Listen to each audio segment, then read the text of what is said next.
Young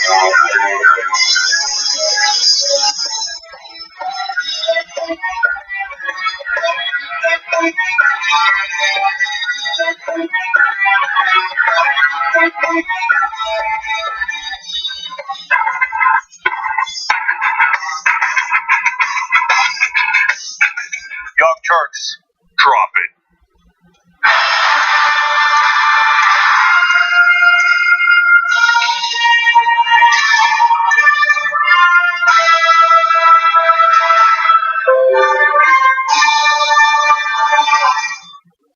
Power panel! J.R. Jackson, Nomi Prince, John Idarola. I'm Jake Huger. How you doing, Nomi? I'm great. How are you? I'm awesome. Good. Okay. So we have tons of exciting news for you guys. We are at the turning point. We will explain a little bit later in the program. What do I mean by that?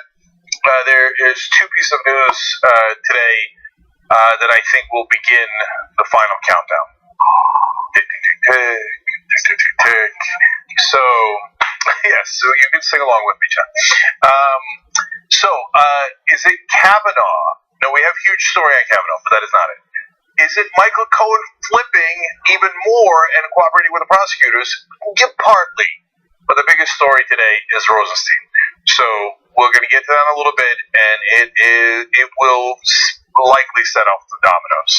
So at some point, there's some chance on the show today we'll yell, "Dominoes, mother!" No. Okay. We probably will not do that. Okay.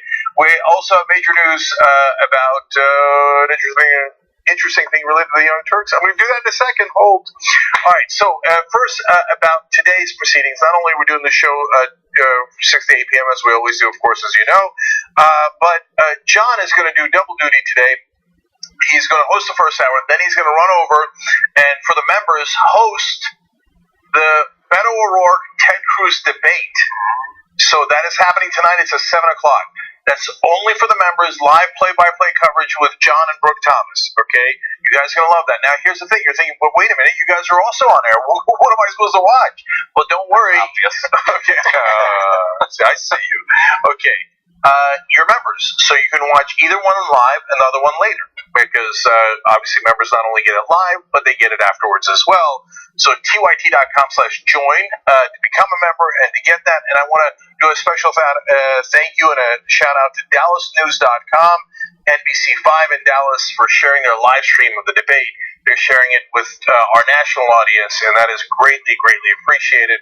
So thank you, NBC5 in Dallas. Yes. Yeah, so you clarified that, but just to be super clear, if you tune into our stream, not only will you have our commentary, but you'll have the actual stream of the debate as it's going on.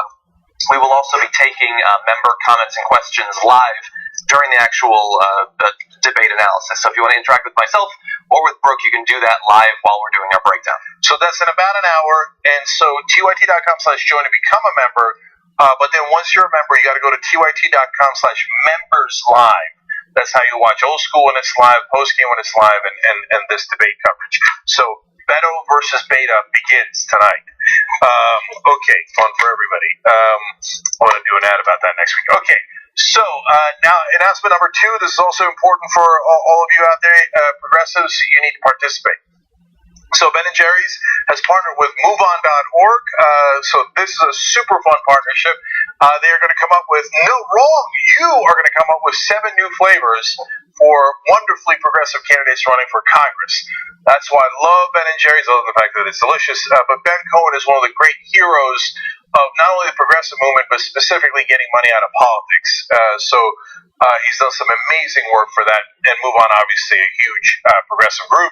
So the endorsed candidates include, and you guys have to come up with innovative flavors for them. And if there's a contest, I'm going to tell you about the contest in a second. But the candidates are Jess King.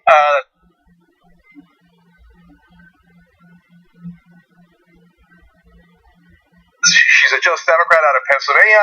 Amar Kampa-Najjar, a Just Democrat that's been on a power panel with us and interviewed many times in Duncan Hunter Jr.'s seat there. And so looking forward to those flavors. Lauren Underwood in Illinois. Aftap Purval in Ohio. J.D. Schulten in Iowa. Stephanie Rose Spalding in Colorado, another Just Democrat. And And again, another person who's been on the power panel here earlier, James Thompson from Kansas' 4th District. James is awesome and was on Rebel headquarters just earlier this week. So, how are you going to do it? You're going to invent 7 flavors and flavor names. We've already started thinking about them, so I might enter the contest. Okay, John and I are going to get into a beef here over, or an ice cream over who's going to name the flavors better. Anyway, no beef in any of these flavors. Just but you got to capture that. So the candidate, obviously, how you enter is go to moveon.org/Ben and Jerry. MoveOn.org/Ben and Jerry. If you're watching this later, as always, we have the links down below in the description box or comment section on YouTube and Facebook. And entries must be received by midnight, basically, on September 28th, 2018. So that's coming up. So put on your thinking hat and get to it. Winners will receive 1 pint of their own custom Ben and Jerry's ice cream. So that's a great, innovative way to help progressives. Nice. Thank you, Ben and Jerry's, and move on. Okay, so here's the exciting news about the Young Turks. Now, look, you know we're home progressives. You know that you're going to go to tyt.com/join to become a member. You know that activist level members get first dibs on tickets to our own events. Now, but this is not one of our own events, but we would like you to show up because I think you're going to enjoy it. This year at Politicon, I will be debating Tucker Carlson. Yeah. So that happened. Oh my God! They got a photo of him making a different facial expression. Well, that no, they just shaded it a little bit. Okay. Yeah.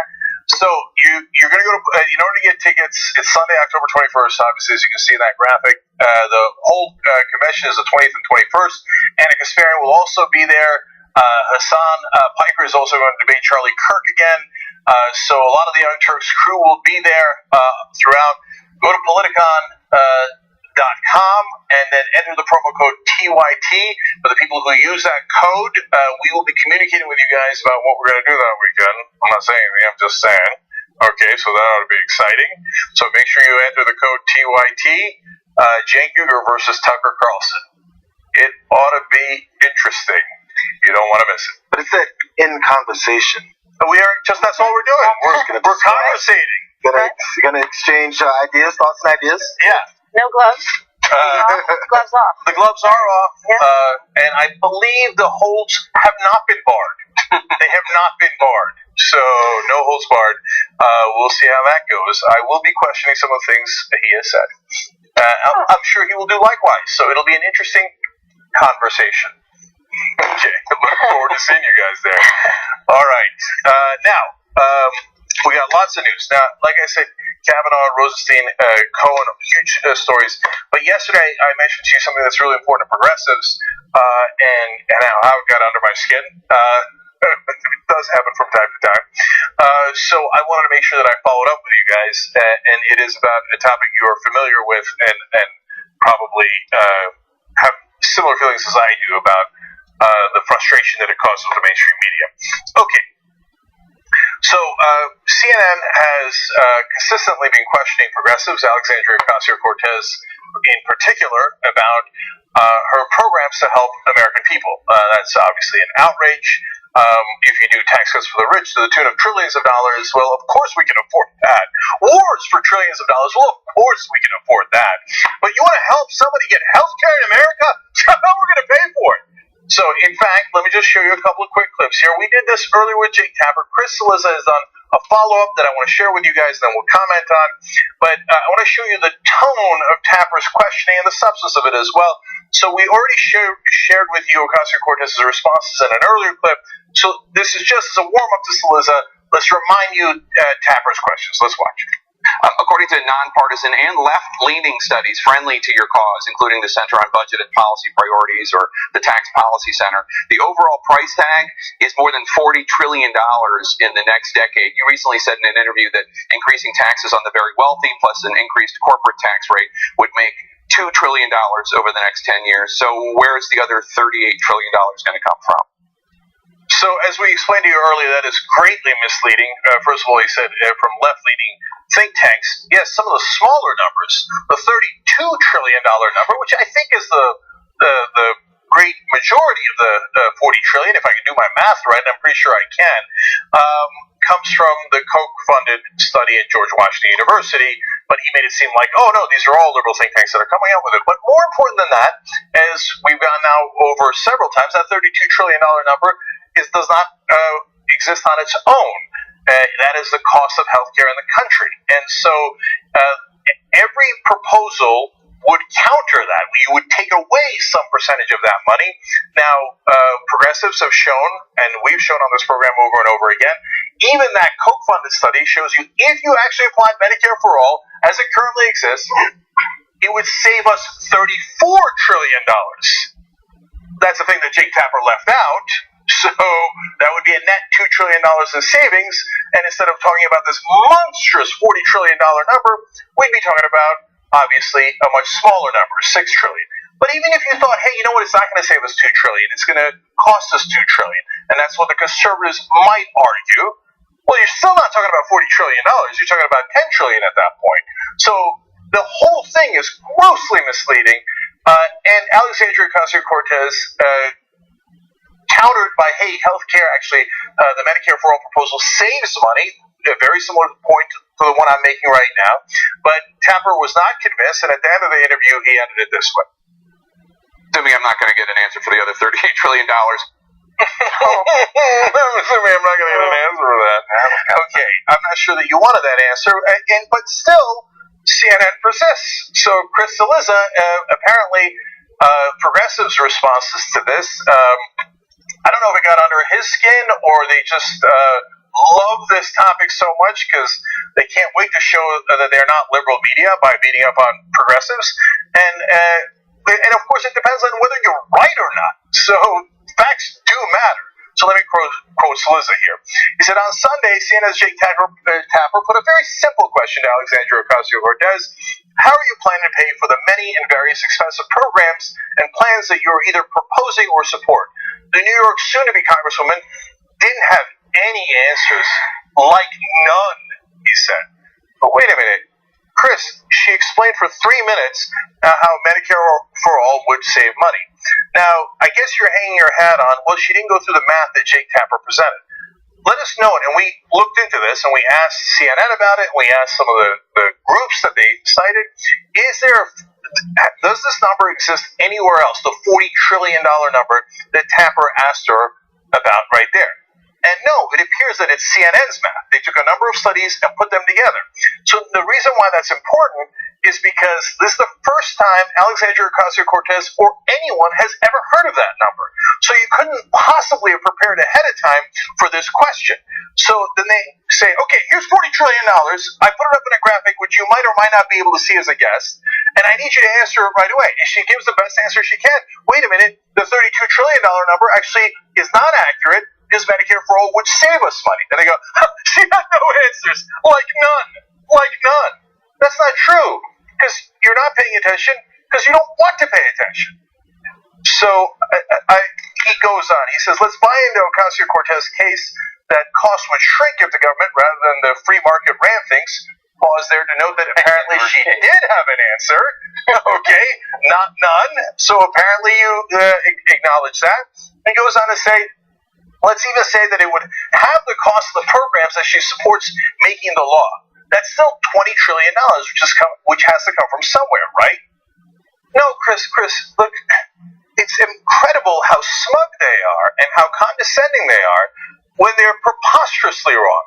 Why would you have the number? That doesn't make any sense. That's a combination of College for All, Medicare for All, and a number of different programs. It's a weird thing to say, let's have the number. No, if you took out Medicare for All, taking out the $32 trillion, you're having a completely different conversation. And by the way, as Tapper pointed out in the beginning, Ocasio-Cortez has said, if you take away the Trump tax cuts, that's another $2 trillion. If you do the speculation tax, that's another $2 trillion. And so on and on. Next thing you know, there's actually very little to make up, if you have to quote-unquote make up anything. And I can get to the substance of how they're thinking about it wrong in a second. But their math is preposterously wrong. But yet the condescending attitude, like, you don't have any answers. Whereas we made up a bunch of numbers, and then we made up having them, And then we claim that you don't have an answer for things that we have made up out of whole cloth. So, let me give you the rest, and I want everybody to jump in. He goes on to say the truth that Ocasio-Cortez doesn't want to acknowledge is that the only, or at least the most likely way that she fills the gap between cost savings and the actual cost of the programs she's proposing is to raise taxes. Yes, on the wealthy, but also, if we're being honest, on more than just the wealthy. Raising taxes is never popular. No, correction, Chris. It is actually quite popular among the American people if you actually looked at the polling. But you don't. Instead, you're in groupthink, and in Washington, all my Republican friends told me raising taxes is not popular. All my rich friends told me that raising taxes is not popular. Look at a poll, Chris. It actually is popular. These tax cuts where they cut taxes to the tune of $2 trillion, at one point I think polled at 17%. Have you ever looked at any polling? So, I'm sorry if I'm being condescending, but I believe you started it. Okay, Tapper is doing an important, he says, I love this one, Tapper is doing an important public service here. Salissa says, well, we really appreciate it. He's highlighting the difference between campaigning and governing. The truth is that as a candidate, you can be for almost anything because you don't have any responsibility. You aren't in charge of managing the federal budget or reducing our deficit and debt obligations. Free stuff sounds great, but free stuff is almost never free. Oh, look at the condescension dripping from his mouth. Market. Yes. Yes. Oh, free stuff isn't free unless we're giving it to the rich. And then all of a sudden, trillions of dollars materialize out of nowhere. And he concludes with, as Jake's interview made very, very clear, Ocasio-Cortez isn't there yet. And by the way, that's just a little bit of sexism sprinkled in there, like, Ocasio-Cortez, young woman doesn't understand and ageism perhaps, etc., doesn't know how to govern. But the most important thing, if you put that sexism, ageism, etc. aside, is progressives don't know how to govern. But Chris, Jake, did you guys for 1 second ever consider how we're governing today? And I don't mean just under Donald Trump. I mean under your beloved establishment, under your beloved status quo. It's been an absolute disaster. Epic deficit after deficit under Republicans and Democrats. And the tax cuts and the wars and the spending and all those things that never got us any of the results that they promised. Do you remember that the Bush administration in congressional hearings said that the Iraq war would cost $1.7 billion? Instead, it cost several trillion dollars. And did you ever ask them, how dare you? You obviously don't know how to govern. Look at these children in the Bush administration. Child Dick Cheney doesn't know how to govern. The foolish John Bolton doesn't understand anything about money. Did you ever put up a graphic and say, John Bolton, where's the money? Where's the money? Where's the trillions of dollars you wasted? No, never, because you assume the status quo is a great thing, whereas the rest of the country does not. We think the status quo is a disaster. Well, I mean, I think, look, obviously going back to the skyrocketing costs of the war effort in, Iraq and Afghanistan, that's certainly true, but we don't even need to go back that far. I mean, they just passed the defense budget this week, $673 billion. That's never expressed in the same way. What does that actually mean over the course of a decade? Well, we assume if it doesn't go up, and of course it always goes up, that's $6.7 trillion right there. How are we going to afford it? Some of my favorite free stuff is military stuff, but free stuff isn't free, so how are we going to afford that? They would never ask that question of anyone, Democrat or Republican, lib or conservative, because with certain types of programs, the assumption is that the value is there. If they say we need $700 billion in the actual budget, not including continuing expenses and things like Syria, obviously we need that. We need to have military defense budget levels that are similar to under Vietnam, even though we're not in a war or even close to comparable.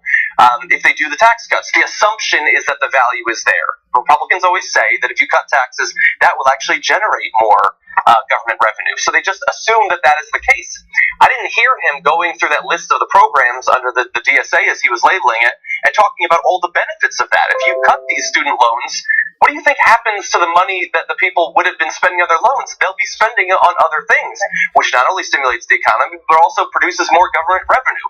We know that on the opposite way, when you cut people's taxes, people who are already making millions or potentially more each year, they're not then plowing that saved money back into Starbucks and buying cars. They're generally putting the money offshore. So they've got it exactly twisted. Jake Tapper could take that same sort of condescending attitude and make a great career out of applying that same sort of rigorous standard, hopefully attached to the facts, to every politician that comes before him. But he, of course, will not do that. He will do that with libs, and probably just young Latina female libs like Alexandria Ocasio-Cortez. He will never take that tone with Steve King or anyone like that. Mick Mulvaney, Paul Ryan, tax cuts, all these things that happen. They'll criticize Donald Trump. They're talking about somebody who's not ready for prime time. The guy for the entire election talked about all the promises. You can make promises when you're a lib. He brought up,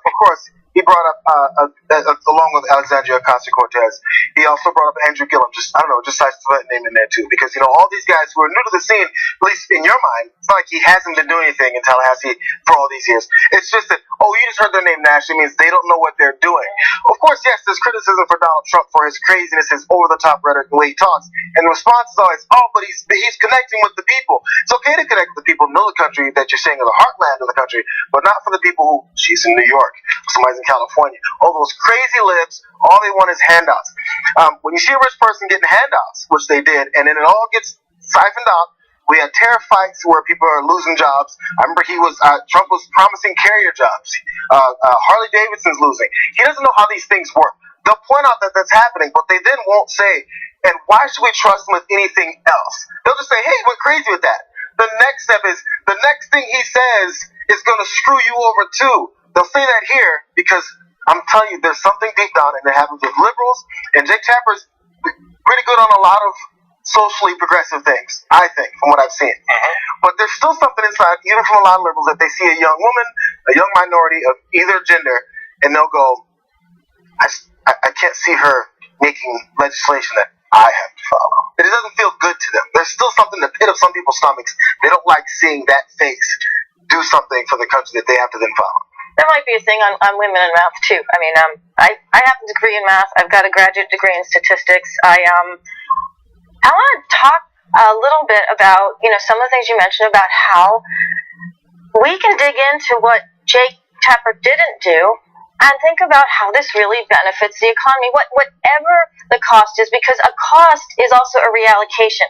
That's what happened when, for example, the Fed created out of nowhere $4.5 trillion to give to the U.S. banking system, to allow them to be prosperous, instead of, say, taking a third of that, 1.4 trillion, which is a correct number on Tapper's list, and using it to diffuse the student debt so that when students actually graduate, they can go ahead and pay for things and not have to pay for all their debt.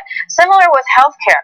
Right now, and that's, I think, where this number came from, we pay, as Americans, $3.4 trillion a year in healthcare. So what that basic study that Tapper chose to use in that interview said, okay, well, 10 times that's 34 trillion, so that's the number, which has nothing to do with anything. First of all, that is a number that includes increases in hospital costs, increases in premiums. It doesn't look at, more importantly, the deflection of any money, whatever the right number is, from paying premiums and paying additional health care and paying from other things that could go into the economy into preserving one's life or one's health. For example, right now, the average family in the United States pays about $8,000 a year in healthcare costs, $5,000 sometimes per individual.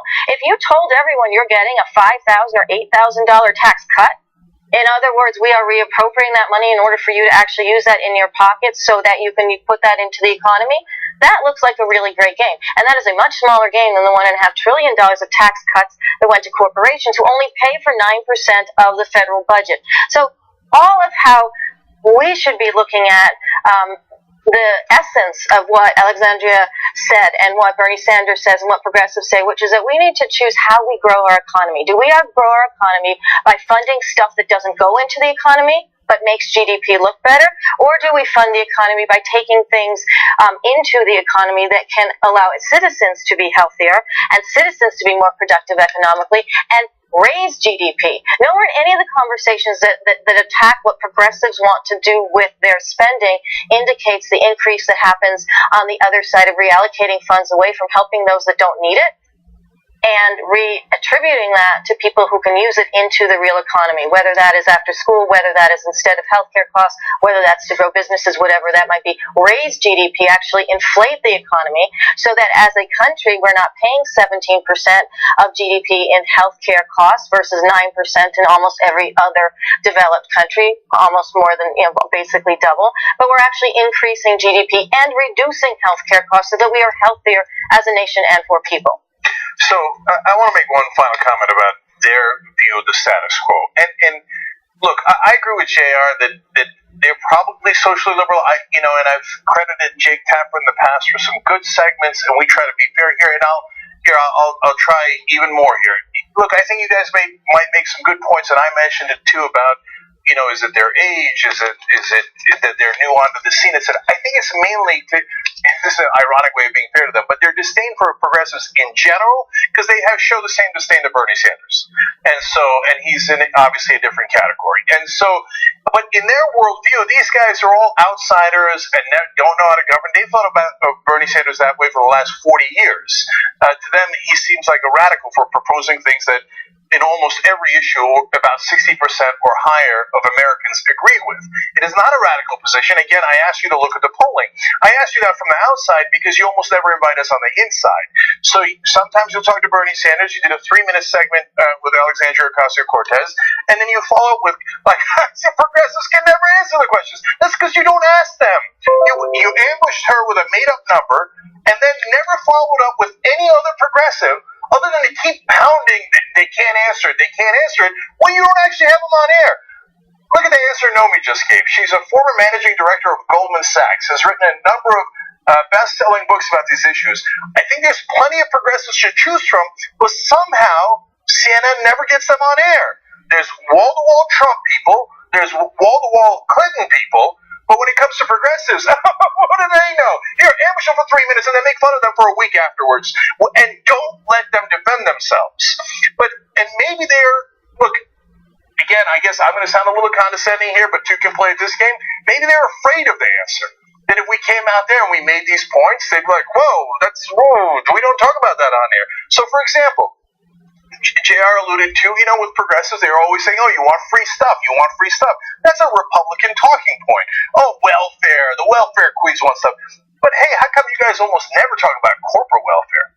And an amazing study between 2010 and 2015, the 200 top companies who gave money to politicians gave an astounding $5.8 billion.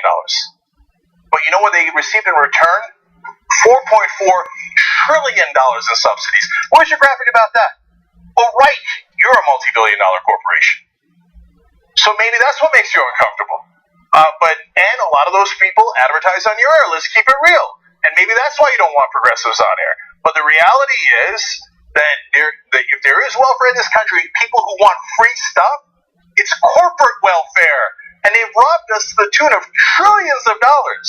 So you'll excuse us that when someone proposes to spend money on the American people, that we get excited by that. Because for the first time, it would be our representatives representing us rather than their corporate donors.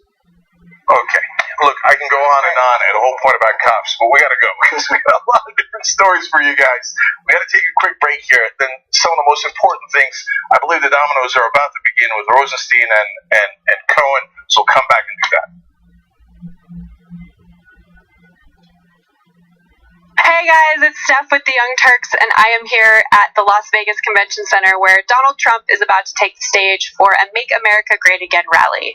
The only plausible explanation that I could possibly come up with for why someone would come to a Donald Trump rally is because they don't actually see the same president that I'm seeing. We're comparing two completely different people.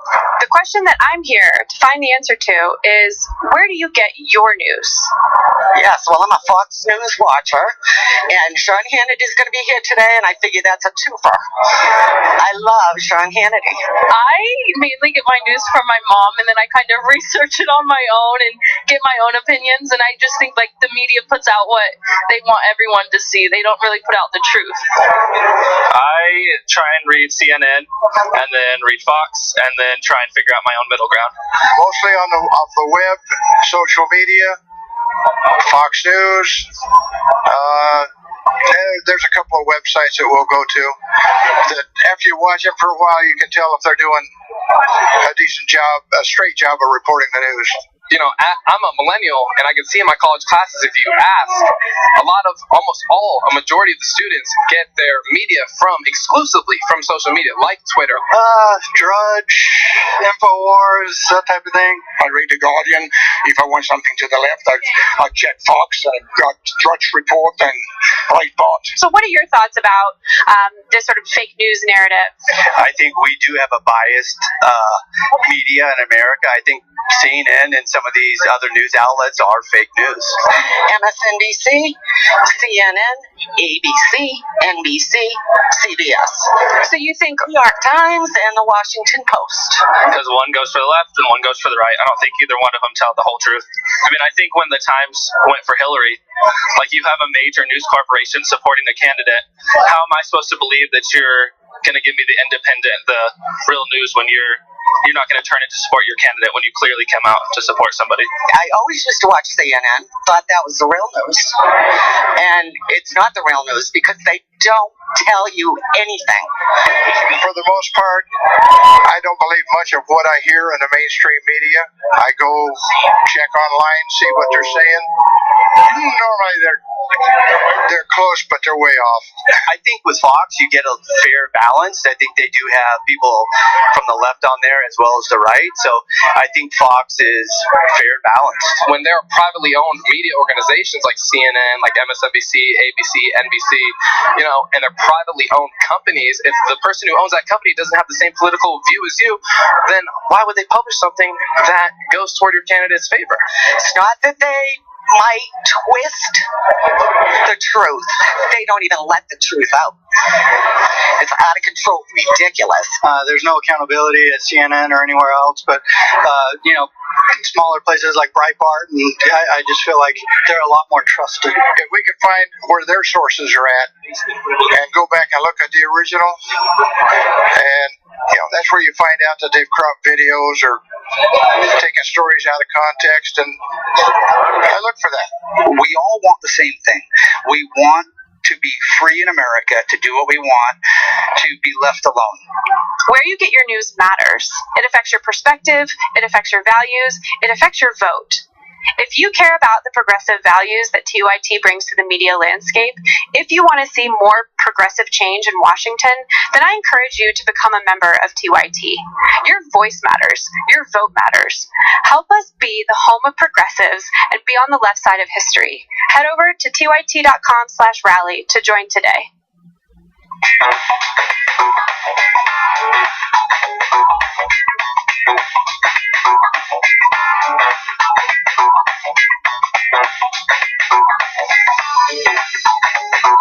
All right, back in the Young Turks. Too many comments here. I'm going to power through them. Romantic Warrior says, TYT's the bomb. Honored to be a member. Thank you. We appreciate it. TYT.com/join, of course, to become a member. Being Plain Jane says, this is a YouTube super chat, says, yes, you're debating Tucker. This is great. Should be interesting. Dr. Peppero Doom writes in on Twitter using hashtag TYT Live. The right wing better get those thoughts and prayers ready for Tucker Carlson. He's going to need them. We'll see. It'll be fun. Chaos Magician77 says, just convinced my Trump supporter parents to support Medicare for all. Whoa, I love that one. That's my favorite comment. Gabby Marita says, anyone fixating on the notion that Medicare for all will cost X while deliberately admitting that it will overall save Y is being intentionally dishonest. And that is a fair point. You have to wonder why they're doing that. Axia66, and these are now in the member comments, and we prioritize those, of course, for our members. Could the White House have made up and leaked the Rosenstein info so that they could use it to fire him? Trump Jr. didn't waste a second to attack tweet him. So hold, we're getting to that story, and that is an interesting hypothesis. One last thing. Poll results from yesterday. We asked you guys if Christine Blasey Ford should testify in the Kavanaugh hearings, and I was very curious to see which way you guys were going to go, and the poll's still open at tyt.com/poll. 80% said yes. An animated, spirited case against it, and there's good reasons against it, but 80% want her to testify. Okay. I have to watch that. All right.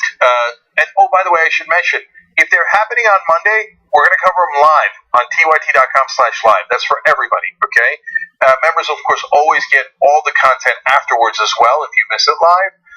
But those are really, really important hearings. So we'll be here at 10 a.m. Eastern if they're on Monday.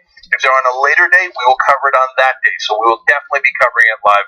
Make sure you tune into TYT. All right. Yeah, and to be clear, the entire run of the entire day. Yeah. Okay. All right. Go ahead. Let's talk about this actually. There have been any number of people in both media and politics who have stepped up in the past week or so to launch absolutely horrible and worsening attacks against Christine Blasey Ford for having accused Brett Kavanaugh of sexually assaulting her several decades ago.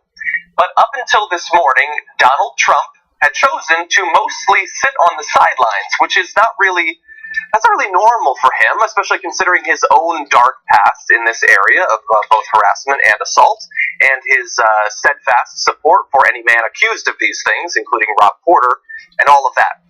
But as of this morning, he is off the sidelines, he's in the game, and here is how he has decided to weigh in on this topic, saying, Judge Brett Kavanaugh is a fine man with an impeccable reputation who is under assault by radical left-wing politicians who don't want to know the answers. They just want to destroy and delay. Facts don't matter. I go through this with them every single day in D.C. The interesting thing to remember about that as we proceed to his other tweets is that he says the other side doesn't want to know the facts. So bear that in mind. Second tweet. I have no doubt that if the attack on Dr. Ford was as bad as she says, charges would have been immediately filed with local law enforcement authorities by either her or her loving parents. I ask that she bring those filings forward so that we can learn date, time, and place. Again, he wants to learn date, time, place. He wants the facts in that second tweet. But now we get to the third where he says, the radical left lawyers want the FBI to get involved now. Why didn't someone call the FBI 36 years ago? Well, that's the interesting thing. You seem to desperately want to know what was going on, and then you attack them for involving the FBI, an organization whose job is to find out what is going on. I think that we would all like to understand a little bit more about what is going on right now, but also what happened 36 years ago. He seems to have a very weird, tenuous approach to that. That's just one part of it, though. Of course, the thrust of his main argument is that her not willing to go forward to the police when it happened as a 17-year-old should really make you question whether she knows what happened, is remembering it wrong, maybe is making up the entire thing. There's shades of a conspiracy in some of those tweets. This has been described, of course, as slut-shaming, also advancing long, many times debunked myths about how sexual assault survivors choose to function and whether we should believe them based on the way that they act. As RAINN made clear, an organization that deals with sexual violence, in reality, 7 out of every 10 victims don't report to the police. And they go on to explain that while 7 out of 10 don't report, of those who do, very, very few, a far smaller fraction, get any sort of justice. All of these things are contributing factors to people not wanting to come forward. And I would now add to that list the fact that the President of the United States, possibly the single most powerful person in the world, is coming out and attacking a victim of sexual assault. Well, this is a president who tends to pay people off not to talk about things that he imagines not to have happened. So it could be that the method in which Kavanaugh could have handled something that may have happened in his mind would have been how he would have handled it. Yeah. So that's all convoluted. The reality is,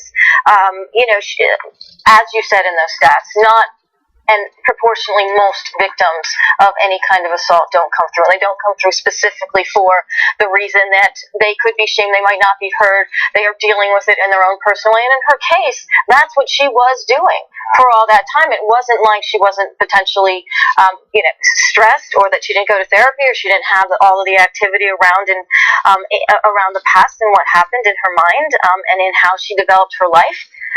But that said, the guy who is the president of the United States, and kudos to him for holding it together for 2 days and not going after her, for him. But that is just another in the litany of shameful ways in which he misbehaves. Because the reality is, his job is to say just part of what you just went over.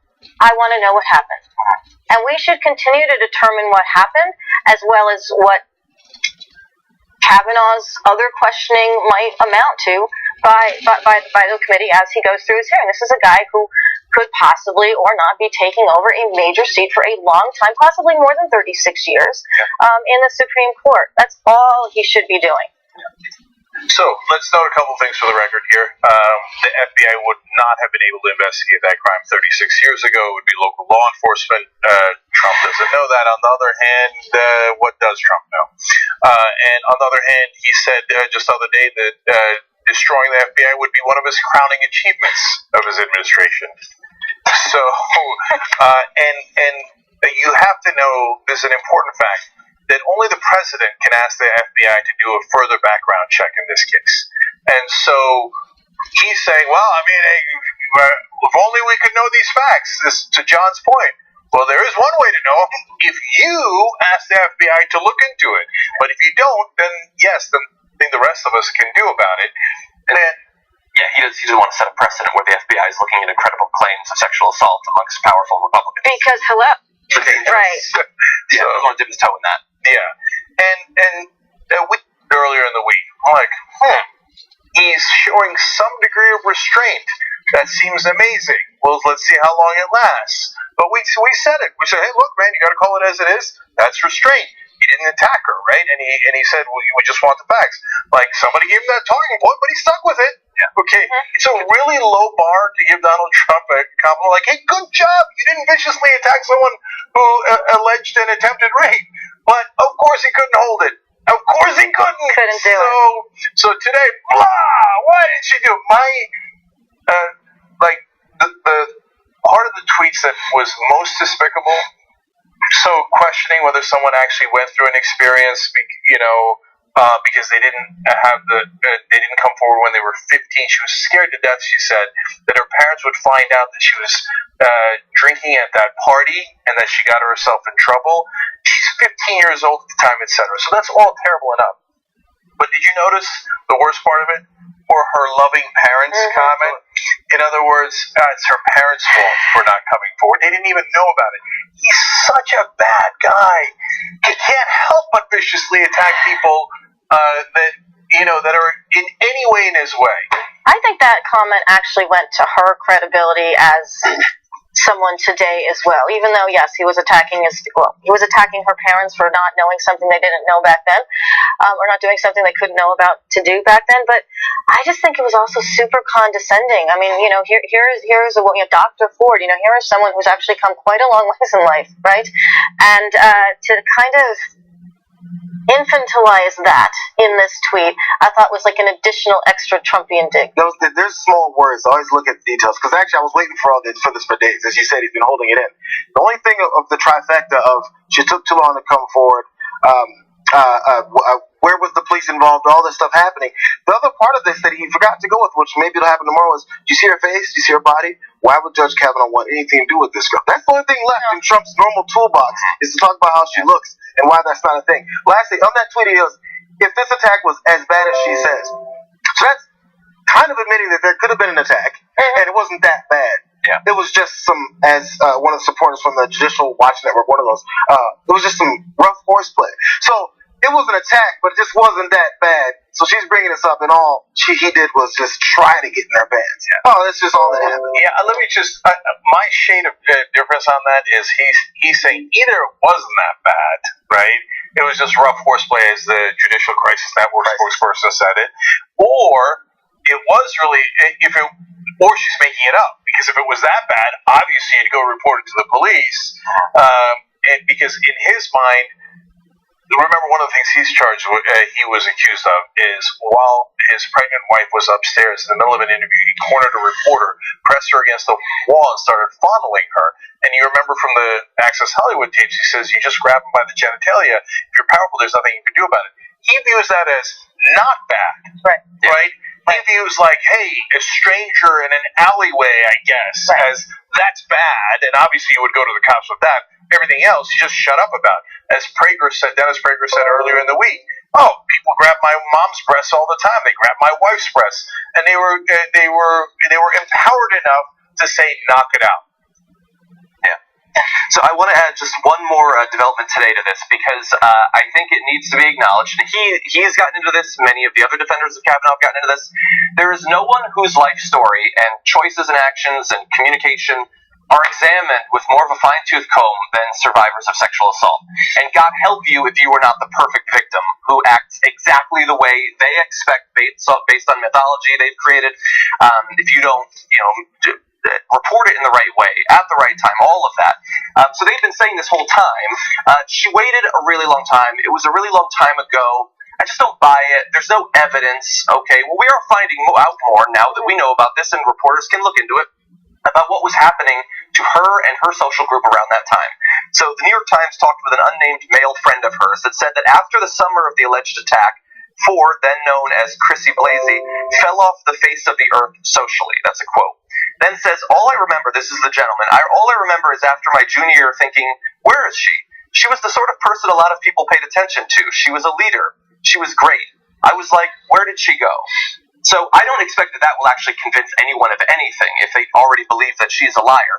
But she is acting and has acted through the course of her life, up to and including her fears about what testifying next week could actually be like. She is acting exactly like the victim of sexual assault. And that behavior can come in many different forms. The idea that we should be picking apart her behavior to say, that's not how I would have acted if I had almost been raped, is utterly absurd, utterly insulting, and also leads to more women not being willing to come forward when they're attacked in similar ways. So, last thing here is Kellyanne Conway was on TV minutes before the tweet and said, there's no reason the president would attack her. What are you doing, Kellyanne? You should know better than that by now. You know that he's going to have you go say that and then attack her the very next minute. And in this case, it was minutes after she said that on TV, he sent the tweets. And as we told you earlier in the live show, we will be covering the hearings if she's going to testify. We'll cover all of them at tyt.com/live, and we'll give our analysis on the spot as we cover it live, so don't miss that. And it's our wish, and as our poll showed on tyt.com/poll, 80% of you guys also want her to testify because we want to get at the truth. Okay, we got to take another break here, guys. When we come back, Rosenstein. This one is huge. We'll be right back.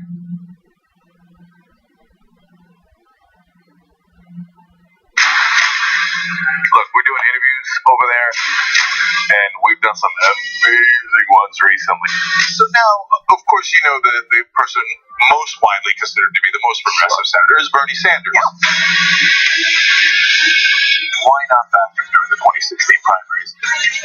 Why be a Democrat at all? And we're at a time where you cannot, in good conscience, sit on the sidelines of history in 2017.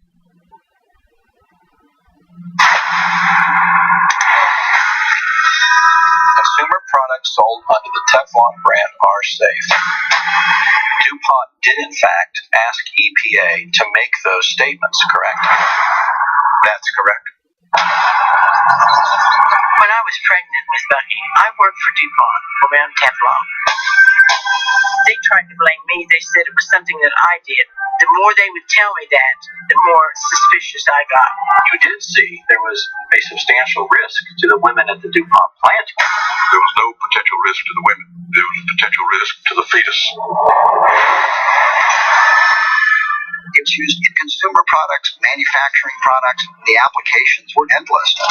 These Teflon and Scotchgard chemicals permeated the living world.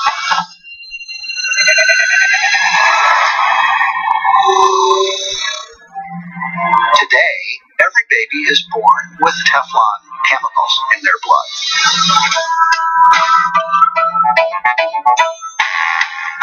DuPont and another company called 3M had been studying this chemical dating back to the 1950s and 1960s. Did you work with a lot of other people that have been sick or died early? Carol Kaplan, Jim Broadwater, Joy Weaver, Steve Bailey, blown the car. They are aware of the risk of the product. Risk is relative. If I was out here and sprinkled arsenic around, they'd arrest me for murder. You've lied, and they're still lying. Everybody in this area, one way or another, is connected to DuPont. You go dealing with somebody's livelihood, you're going to have problems. There was a discussion about, do we need to come up with something in our production that's not going to cause these problems? They conclude if we launch something new, it's going to cost us a lot of money. We have to stick with the devil we know. Was I a guinea pig? What do you think?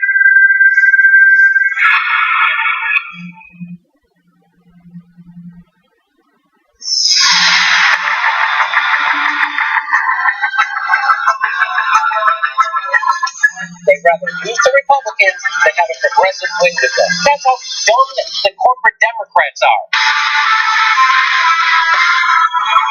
The Democrats love the state. At the end of the day, they're the ones who push the right agenda. Whoever wrote that, I'm sure they were typing with one hand and going like this. The Democrats are dead. The way you feel right now, that's how a chump feels.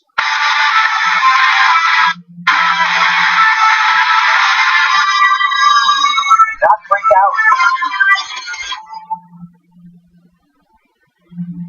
They did 100 squats a day for 30 days straight. I was like, how hard can that be? That doesn't sound very hard. So I'm going to try to do this for 30 days and see if there's any difference in my physique. 3 weeks later. Steve, how is your exercise regimen coming along with your squats? No, I did 100, 100, 100, 0, 0, 0, 0, 0, 0, 0, 0, 0. You're pacing yourself.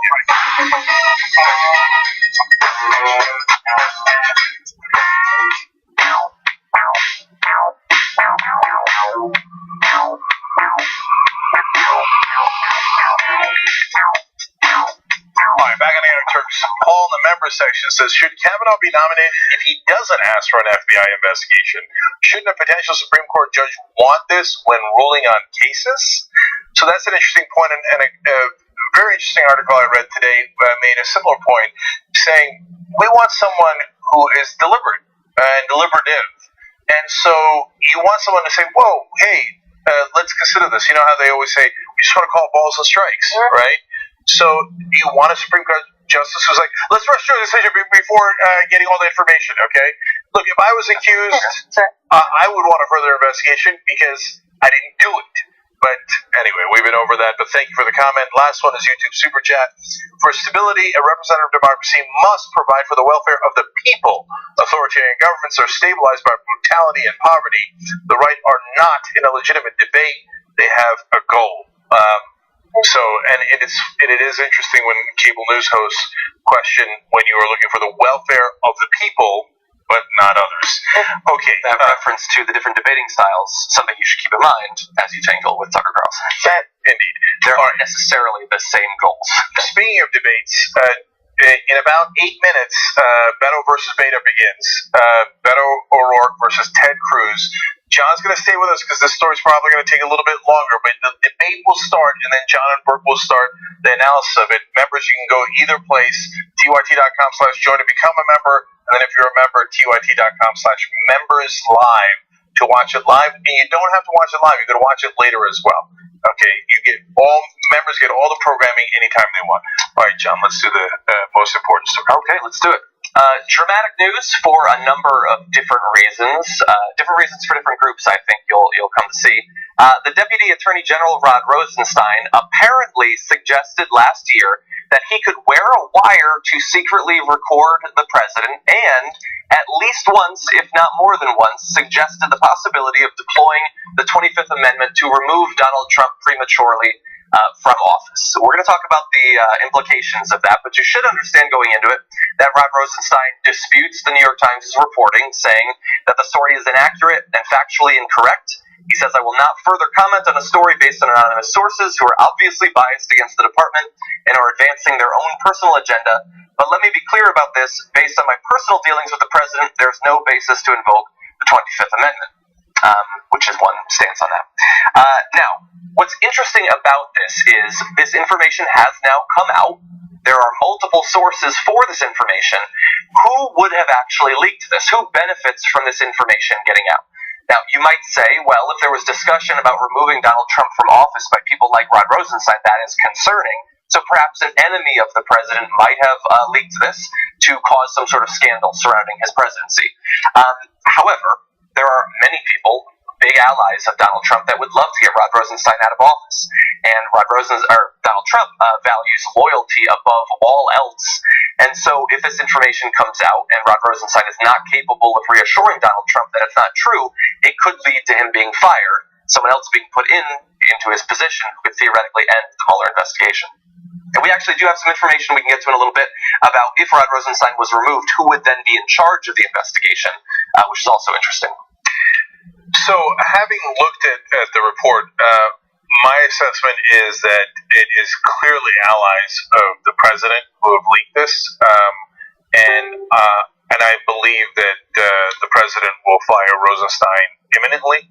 I would be really surprised if he made it past the weekend. This president is not known for restraint, and he was looking for an excuse to fire Rosenstein anyway, because he had appointed Robert Mueller, the special counsel, and if he replaces Rosenstein with someone who is personally loyal to him and makes clear that he's personally loyal to him, that person could fire Mueller. They needed an excuse. This will probably serve plenty well enough for their purposes. Now, this is important. It doesn't mean that the story isn't true. The story might be true anyway, and then they use it as a reason to fire Rosenstein. Now it is unnamed sources. I do question their motives, but overall, I was left with the impression that the story is true. So I'm curious what you guys think about that. Yeah, I think reading some of that as well, it does appear that there is truth to it. We don't know for sure, but it does seem like that. And it's interesting the level to which either his allies or the president has sunk, and again, low bar, to try and remove an investigation or a pillar of an investigation or someone related to Mueller out of his way. And I really think that the timing of this is particularly interesting. There's two things going on. Of course, we're moving into the election. That always changes the timing of everything. That helps his base like him better and all of that, and therefore other Republicans he might endorse. But also it's in the wake of what's been going on in terms of the discoveries from tax implications on Cohen, on Manafort, and so forth. And it's on, I think, the back of Mueller getting closer and closer, not just to what may or may not have happened regarding Russia, but what may or may not be going on in the Trump organization itself. And so I think he even has a double reason to try and shut things down, or his allies do, to try and shut things down to keep him where he is. It's not just that investigation. I think now we're looking at shutting down a lot of investigation around that into his own finances, which hopefully we will get to know much more about someday. I guess the hard part is, so the refusals or the inaccuracy and factually incorrect talk about it. Someone has to be lying. Every time there's someone that's lying, because everyone says they dispute the validity of such statements and from this particular place. So while on one side there's that, he's trying to save his position. Maybe he's one of the guys who wants to get to the bottom of this, because we can assume that that's a thing since he's part of the head of it. So he has to somehow deny all of it. He can't come out and say, yeah, sure, I totally said that, man. This guy is out of his mind. We got to do something. He can't say that. So someone is lying on some point. But Jake, to your point about whether or not someone wants to come out and do something to get him out of there, whether it's not true or not, Trump has to believe that this, which was it? Was it Washington Post, New York Times? New York Times. He has to believe the New York Times. That's a great point. He continues to not believe any of these newspapers, but he has to believe one of them, and now, which he has before. He's quoted the New York Times about things that help him carry his point along, but then when it's something that's detrimental to what he wants to do, it's like, whatever. Plus, it's anonymous sources, which we know he hates. So I thought this was the failing New York Times. I'm sure that Donald Trump wouldn't trust what the fake news media is saying about his own deputy attorney general, even if it suits his purposes, would he? Yeah, of course he's going to trust the anonymous sources in the New York Times when it suits him. So clearly the situation is far too straightforward, so let me throw a couple complications your way, a few curves. So he says that it's factually inaccurate. He doesn't necessarily say that the exact quotes that are attributed to him are not true. And the interesting thing about that is that you can say something but mean one of many things depending on how you say it. And so one added complication is that one of the sources says that he did say those things about wearing a wire, but he was speaking sarcastically, which if you report that to the New York Times, not saying that it was sarcastic, implying that he meant it, then that maybe goes to the possibility that it was enemies or supporters of Donald Trump that would have leaked this. What's interesting, though, is that while he claims that there's no basis to invoke the 25th Amendment, you have things like a memo from FBI lawyer Lisa Page, who we've heard a lot about. She did contemporaneous note-taking of that meeting, and there were no references to the 25th Amendment in her notes. Seems like the sort of thing that you would probably take note of, since it's such a drastic action. But then other people's notes say that not only did he mention the 25th Amendment, but it wasn't the only time that he mentioned the 25th Amendment. And that specifically, he also said that he might be able to persuade Attorney General Jeff Sessions and John Kelly, then Secretary of Homeland Security, now obviously Chief of Staff, to be involved in it. So this is not, an offhand comment, if there can be one, of the 25th Amendment, but it's one that apparently he had put some thought into how strategically he would proceed. Yeah, so some more nuance here. Andrew McCabe is a guy that Donald Trump has attacked over and over and now has driven out of the FBI. McCabe writes notes at the time saying that Rosenstein did talk about wearing a wire. So now, McCabe also had conflicts with Comey. You know why? Because they're all human beings, and they agree and disagree in parts, and there's different things that go into their calculations. Trump, on the other hand, lives in a black and white world and wants his followers to live in that world. In his conspiracy, McCabe, Rosenstein, and Comey are all working together against them. In the real world, McCabe says, hey, Rosenstein's talking about wearing a wire with the president. I got to write that down. That doesn't sound good. So that's McCabe actually, in a sense, helping Trump, or making a note that winds up helping Trump. But Trump can't tell the difference, because he actually did do it. So he's like, I don't know, I hate the FBI. They're all bad at the FBI. Right. When in reality, at different times, Comey, Rosenstein, and McCabe have supported Trump. In fact, Rosenstein's the guy who fired Comey, or he wrote the memo that was used as justification for firing Comey. And that leads to another important point. The New York Times reporters do not know who wrote the New York Times editorial, the senior administration official that said, yes, we were considering the 25th Amendment. So the op-ed section of the New York Times is keeping that as secret. So the reporters, meanwhile, are looking to uncover the source that the other section of the paper has, right? And that's their job. And so, as I read this, I thought, looks like Rosenstein wrote that op-ed. I was wondering that. Yeah. The thing, once the part came when they talked about, and then he asked a couple of senior administration officials if they would do it. It's like, that's shades of the editorial. Yes, someone in the audience needs to Google Rod Rosenstein Lodestar. See what words he uses. Yeah. Ben and I had done a draft and picked the people who might have written the op-ed in an episode of Old School, which you should check out if you're a member at tyt.com/join. Anyway, I'm so mad when I read this that I didn't pick Rosenstein. I was like, And so why? Rosenstein writes a memo saying, hey, Comey didn't treat Hillary Clinton investigation properly. That's a fair memo, right? But he doesn't know that Trump is going to use it as an excuse to fire Comey. And he actually really likes Comey. Comey was a role model to him. In fact, when he was, according to this new New York Times report, when he was considering who to appoint as special counsel, even though he had helped in essence getting rid of Comey, which he wanted to call Comey and ask him, who should I get as special counsel? Because he looked up to him. So Trump takes the memo that Rosenstein wrote against Comey and goes, thank you very much, that's what I needed. Comey's fired because of Rosenstein. And Rosenstein goes, no, you asked me to write a memo. I wrote a memo. He didn't handle that right. I didn't ask you to fire him. He feels like Trump threw him under a bus. And that he's wildly erratic. So that is why, according to these sources, he's going around telling people, does he look as erratic to you as he does to me? Is he the one? Am I the one that took the crazy pill here? This guy is acting nuts. And plus, of course, there's something personal there because he threw Rosenstein under the bus. So, and finally, maybe the most important part of this is, I hope the Mueller team is gathering their papers, storing them somewhere, and getting ready to hand it off to people, because the dominoes can fall really quickly here. Trump is a ticking time bomb to begin with. He hates Rosenstein for appointing Mueller. Couldn't wait to get rid of him so he could put a lackey in his place. This probably will give him plenty good enough excuse. He'll likely fire Rosenstein. He'll likely put in someone he deeply, deeply trusts in that role. I don't know if it'll be Jared Kushner or Donald Trump Jr. I don't know. The person who would naturally the power would fall to right now, everything about his legal philosophy implies that he would end the Mueller investigation. Yeah, whoever he puts into that place is unlikely to be a professional, more likely to be just an ally of Donald Trump in the world, and that person then would have the power to end the Mueller investigation. So that's why I say This could happen really, really quickly.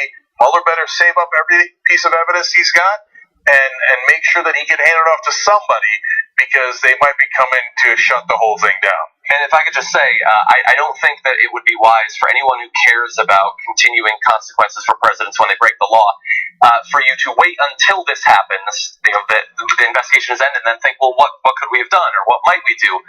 There are already plans in effect right now. I believe Media Matters has promoted this. If not, you can search Jordan Ull on Twitter.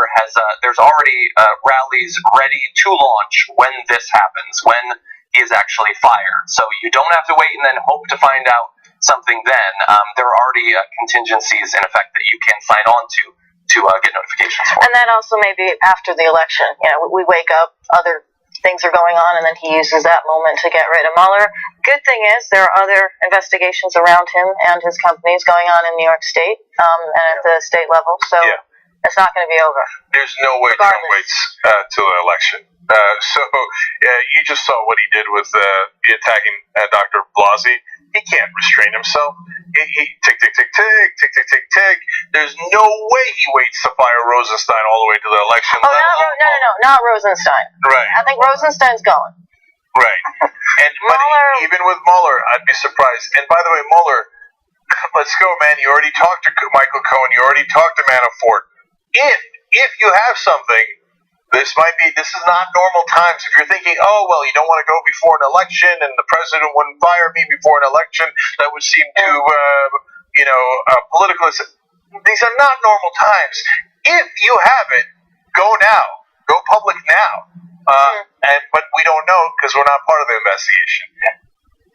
And by the way, to be fair to Donald Trump, if he talked to all those people and Donald Trump didn't do anything wrong, people should know that before the election too. Either way, because they say, oh, it might affect the election. Well, it should affect the election. If the president is innocent, people should know that before the election. If he did do something and the entire Republican Party is covering for him, they should also know that before the election. It would be political to keep that secret if you already know it. What is not political is going when you have it, okay? When you would normally announce it, as opposed to waiting for elections. Okay, all right. We got to go. There's a wonderful power panel. The Ted Cruz, Beto O'Rourke debate has begun. And we want to thank NBC5 for letting us carry it for our members. TYT.com/join to become a member and watch it. John and Brooke are going to cover it, and they'll be joining it in progress. But we have another power panel coming up here, and the incredibly important Michael Cohen story. We have not done that yet. And then we're going to have a little bit of fun with outrageous Halloween costumes, etc., to lighten up the weekend as well. So we'll be right back, and thank you all. All right, right back.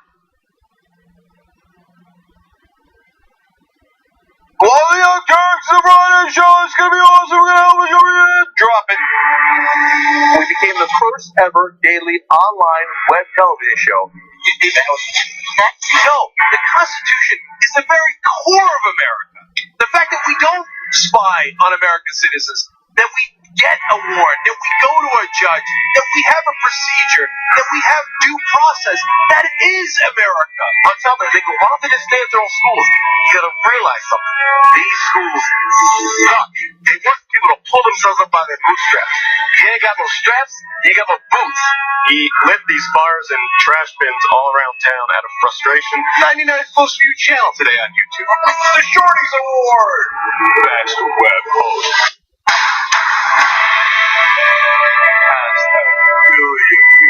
Voice Award winner, News and Information Channel, The Young Turks. Oh, another web. The Young Turks! Can I curse? Yeah! For those of you watching on live stream, yes, we have adopted a pet iguana that showed up at our door. Haunted version in the dark with our silhouettes. It's opening up my head. Now let's get the best line of the debate. It was definitely the one against Roman. I never want to see another man's foot ever. They're barefoot. I'm going to build a wall inside of you. I'm going to put an anchor in you. I'm going to space. I told you we would come. We can talk about it when it becomes a problem. Our lack of gun control is a problem. The question is, how do we make sure that we blame the person who is dead What kind of democracy is that? We should never forget that the most powerful people in the world exploited the greatest tragedy in American history to go to war in a country that had a lot of oil. Rolling thunder. That's what this shows.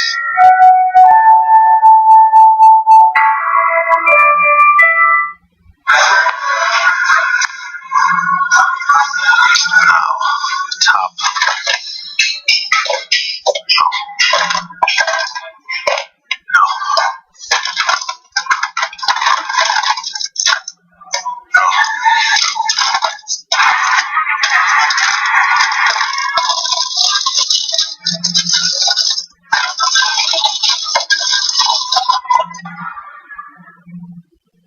I'm just doing what's right.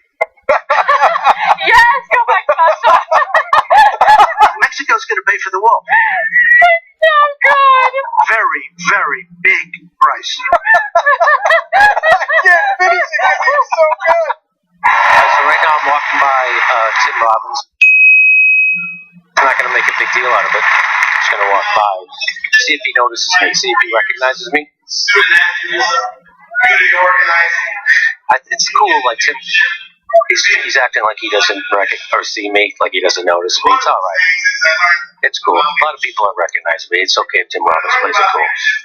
He's playing it cool. I'm going to walk this way. See, I'll give him a chance to recognize. Let's see if he notices me. Ready?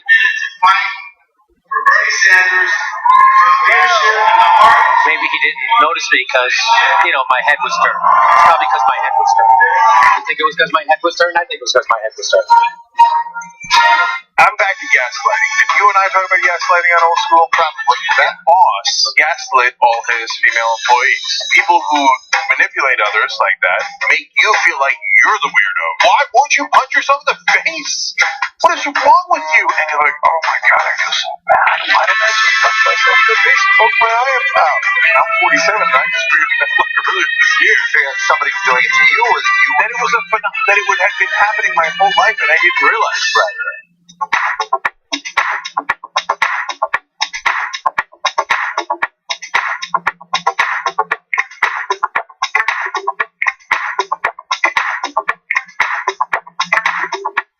All right, back on the Young Church, whole new power panel.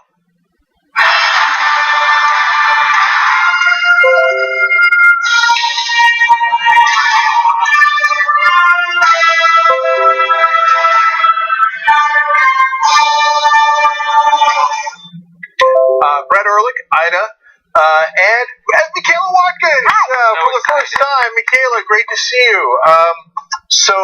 Saturday Night Live, Trophy Wife, Casual on Hulu, and now all of a sudden Catastrophe. And is that about the Donald Trump administration?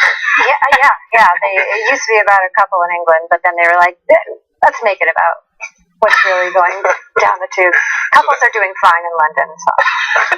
That's season 4 on Amazon, right? That's right. Okay, great. Michaela, thank you for joining us. Ida, great to have you back. Thank you for having me. All right, so we got super important stories for you guys. I want to do a couple of tweets here, member comments, and we'll check in on the thermometer, which I forgot to check in on earlier. Ted Arukan says, how much you want to bet they primed this Rosenstein story with an anonymous White House resistor or op-ed to reinforce Trump's justification for firing him? I would bet a lot of money. Okay, Captain Cornball, which is a super fun name, says, I wonder if it might be a mix of truth and lies. The wearing a wire part is plausible, but it would surprise me if the Deputy Attorney General would so openly talk about the 25th Amendment to have multiple sources for the story. Remember, the sources disagree. One of them says that he was joking when he said the wire. The other one says he was serious. And it's not, some say it's the wire, some saying he was just going to leave his phone on record because they don't check, okay? And on the 25th Amendment, some say he talked about it and some say he didn't. I happen to think he probably did both based on what I read in the story, but that doesn't mean that they shouldn't have had a discussion about the 25th Amendment. They should have, okay? And they still should do that right now. All right, we're doing the membership drive. Let's see where we are on the thermometer, tyt.com/join to become a member. 31,709. We were looking to get to 700 yesterday, and apparently we did. You guys are awesome. Can I see 800 by the end of today? 31,800. Well, we don't know, but we'll try to check in at the end of the show. All right. We'll wait. Okay, Brett, you're up. Okay, so Michael Cohen has met with Mueller when it comes to talking to try to, cooperate with the investigation. That was reported yesterday, and it seems like they have absolutely confirmed that this has happened. What is he meeting with Mueller to talk about? Per ABC's discussions, it was discovered that they talked about Russia in terms of Trump's business dealings with Russia, and in addition to that, Trump's potential campaign activities in the lead up to the election. And in addition to that, whether Trump had whether Cohen had spoken with Mueller about the potential of Trump pardoning Cohen. So those are the things. There's a lot that came out as a result of the reports from ABC, including whether he talked to Felix Sater. They seem to say that he did have conversations in late 2015, including this thing that said, "I will get Putin on this program and we will get Donald elected."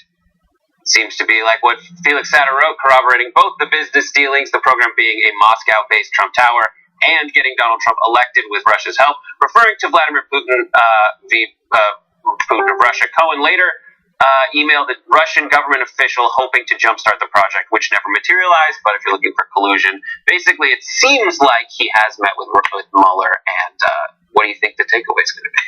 Okay, so a couple of things here. Let me just jump in.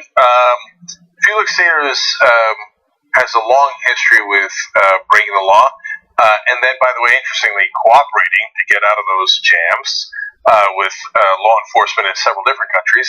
And the reason that Michael Cohen might be cooperating with the prosecutors in the first place is because they raided his home, his hotel, and his office, and they got all these emails. So the emails and the documents are probably incredibly incriminating, including the one that says, "I will get Putin on this program and we'll get Donald elected," from a guy who works with the Russians. So, in an email to Michael Cohen. So Cohen was already in a world of trouble, and hence the cooperation. Now, today, we also found out, according to the New York Times, that there are sources inside the FBI saying that Rod Rosenstein, the Deputy Attorney General, talked about recording the president while he didn't know it to get incriminating information about him, because all he ever says is incriminating information. You can just record him at any given time, and you'll get that information, and maybe even invoking the 25th Amendment because he was so mentally unstable. So it might be that Donald Trump's allies leaked that today, given that Michael Cohen, we now find out, has been talking to Mueller, the special counsel, for hours upon hours. It's panic time at the Trump White House. So Michael Cohen was his fixer. First of all, do you have a fixer? I don't have a fixer. Okay. You only have a fixer when you break things. That's right. I have a fixer. Oh, you do? Oh, yeah. That's bad. I mean, I have a manager, and, Exactly. and I'm like, "Oh, I did a terrible thing today. You must fix it." Does it ever involve cooperating with the Russians to fix an election? Potentially. No, it doesn't. And, if I'm just saying that sometimes people have, representatives who will go and help. What this guy has is somebody who, before he was actually a president, has somebody who helps him out of very big jams that involve, destroying people's lives. And that's weird. Standard thing. That's, different from my fixer. Mine is like, my trailer it has a really weird leaking odor. You need to fix this. Like, his is like is not about his gold toilet. Yeah, and of course, famously, the Stormy Daniels fix and hush money, etc. That's how Cohen began to get in trouble, and now has admitted to doing those crimes, and is looking to reduce his sentence. Tax evasion and all these other things. And then there's also tax evasion. There's also a lot of other things. And Michael Cohen is the guy who would call people and threaten them if they were going to publish something about Donald Trump, if they were going to do anything that would hurt Donald Trump's interests. When your fixer, who has all those documents and who has done all your dirty work for all those years, is cooperating with law enforcement, tick, tick, tick, tick, tick, tick, tick, tick. TikTok for the efforts. But That's a good way of putting it. what's funny is that I always go to this. I've been following this pastor who's like really going hard on Donald Trump on Twitter. He's a black pastor that's like really explaining who Jesus was, and if Jesus would, if Jesus would have been born right now, he would have been in the cage because he would have been an immigrant. But he was explaining about character amongst Christians and the people who support Donald Trump, who are always criticizing everybody else's character. But look at the people that he hangs out with. Like, this dude is like his Olivia Pope. Right? He's like he's the scandal dude. The dude that paid off the women from the adultery, the dude that is trying to guarantee you the payoff for the election. Like, this guy, look at the people that your guy hangs out with, and they always turn. So there's not even honor amongst thieves. And so they're the best. They are the best. He surrounded himself with the best. Right, a cabinet of... But now, what's weird is all of a sudden, now that they're cooperating with the special counsel, they're the worst people. Yeah. It's funny how they turned on a dime like that. Weird about how that is. There's no honor amongst them. There's no loyalty. And even mobsters have loyalty. You know what I mean? Like, they're beneath, like, organized crime. But, like, Michael Cohen seems to be just doing an impression of TV mobsters. That's what I get from him. Like, she has the same, like, jackets that have... Like, if they were a cartoon, the cartoons where, like, the jacket has a pattern, and when the cartoon moves, the pattern stays in the same place. Like, he's that kind of... But he's a rat, though. But, like, there's some... I think he's narrating himself, like, in Goodfellas, like he's Ray Liotta. He's like, 4 p.m., trying to get a donut, but I can't because the helicopters are so loud. Yeah, you know what, though? That's right. But the essence of that is correct, because in his movie, in his mind, he's now the hero. Yeah. And Brett's right too, because so Trump humiliated Michael Cohen over and over again, and mob bosses do this a lot of times. They put people down. Yep. But the one thing, and there was a mob expert that explained a couple of weeks ago. It was a really great explanation we shared on the show. That those mob guys that pick people based on their loyalty rather than their merit. Yep. Because the main thing that they're worrying about is staying out of jail. That is their number 1 through 10 priority. Hey, did we do that robbery right? Is number 11 priority. Right. Don't snitch. If you look, there was a tweet that Michael Cohen tweeted today that was up for a number of seconds before it was deleted, saying, from Michael Cohen, it said, good for Michael Cohen for providing critical information to the Mueller investigation. It was up 21 seconds, by the way, before someone screen capped it, and then he deleted it. And wouldn't you know, pretty soon his own lawyer, Lanny Davis, tweeted something that's pretty familiar, which was that exact same text. Good for Michael Cohen in providing critical information. So the Keystone Cops administration makes a giant... it's what they're famous for. He essentially retweeted something. It seemed like it was from a burner account is what it looked like to me, but they're trying to like cover up for it.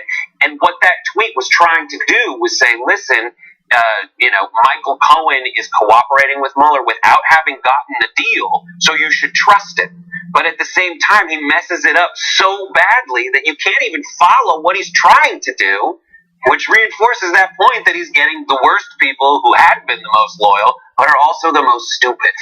Yeah, well, look, there are more Keystone robbers than Keystone cops.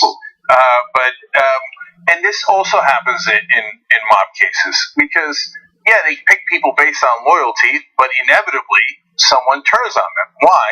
Because they're all criminals. So they're like, wait, I'm going to do all the time? I think you're going to do all the time. We're talking about the United States government, though. This is a conversation that we're having right now about the rules of the mob. And we're talking about the president of the United States. There's like no moral center that's working as a glue to at least hold people together. There's not even that. And not even like the illusion of one. No. Yeah. Which is kind of almost impressive. Right.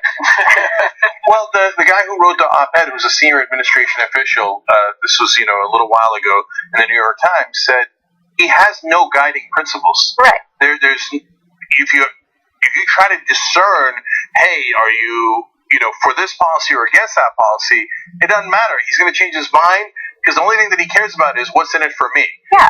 And so look, the chances that he didn't do anything wrong are dwindling to say the least. It's just like Because- having a basketball as your, leader. The basketball doesn't care if it's right or wrong. The basketball doesn't care if the players live or die. Basketball doesn't care about anything except just being a basketball. This is a great metaphor, and I really want to run with this for another 22 minutes. Plus, the basketball is also orange. So many ways. Yeah. So, look, if Cohen is cooperating and has given hours of testimony to Mueller, then very, very likely he's talking about wrongdoing of the president. And so that is why there was panic at the White House. And then all of a sudden, Rosenstein gets outed. He's the guy who could be replaced, and the guy who replaced him could fire the special counsel, Robert Mueller, who would try to end this investigation because Trump knows better than anyone else. Tick, tick, tick, tick, tick, tick, tick, tick. He knows what Michael Cohen knows, and it ain't pretty. Okay, we got to take a quick break here, guys. We got a lot more stories coming up for you guys, including, the NRA. They're running out of money. Aww. Thoughts and prayers. Yo. We'll be right back.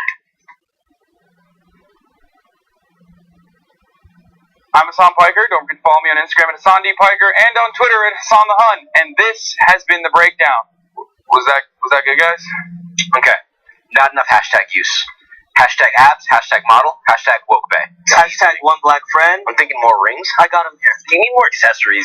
Way more accessories. I don't know where to put them. Come on, throw these on. Woke bay, not sleep bay. More sexy, too. When's the last time you posted on Instagram? Too long. Come on, man. No, you need to post at least once an hour. What's the outfit of the day today? Is this what you're going with? No. We need more accessories. We need. This doesn't have anything to do. It doesn't. For your gay audience, man. Yeah, the gays love you, man. Okay.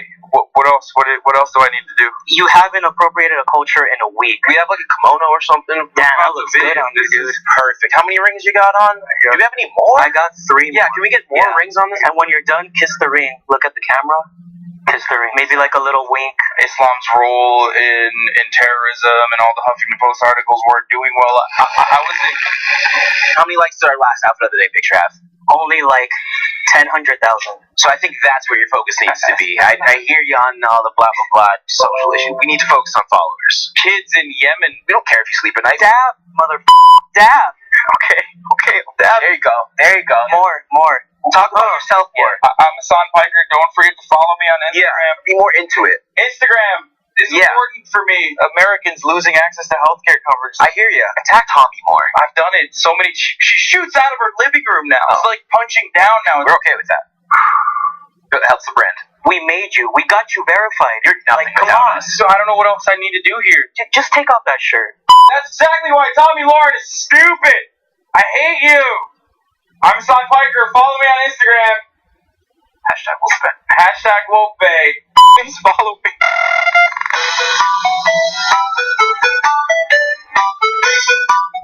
I will be on Turk Special Election Day coverage. An amazing power. Look at this battle. We're talking about power. It's like a smart Destiny's Child. We're all too strong. We start a revolution. Yes, another one. Aren't you excited? Wow. Some of the best writers in the country are right here on this panel, with the obvious exception of John Irola. Let's also quickly discount Harry Potter fanfiction. This is the first ever power panel with Donald Trump as president. We have elected the top Twitter troll in the country.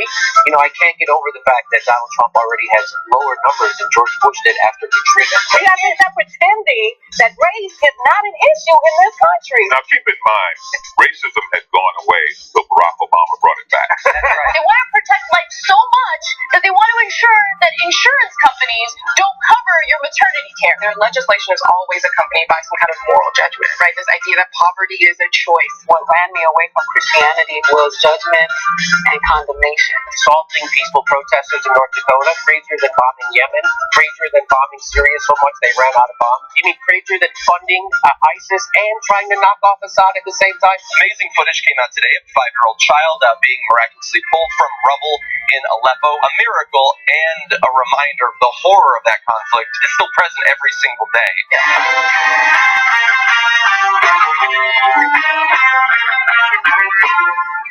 My name name is Sophie Tsai, and I'm a video editor and producer at TYT.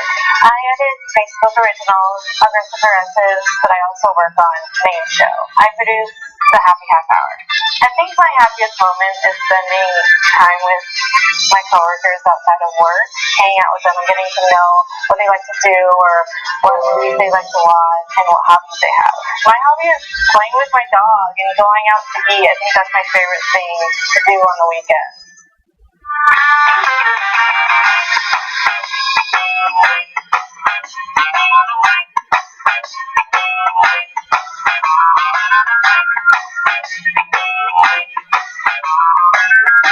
right, back on the Young Turks.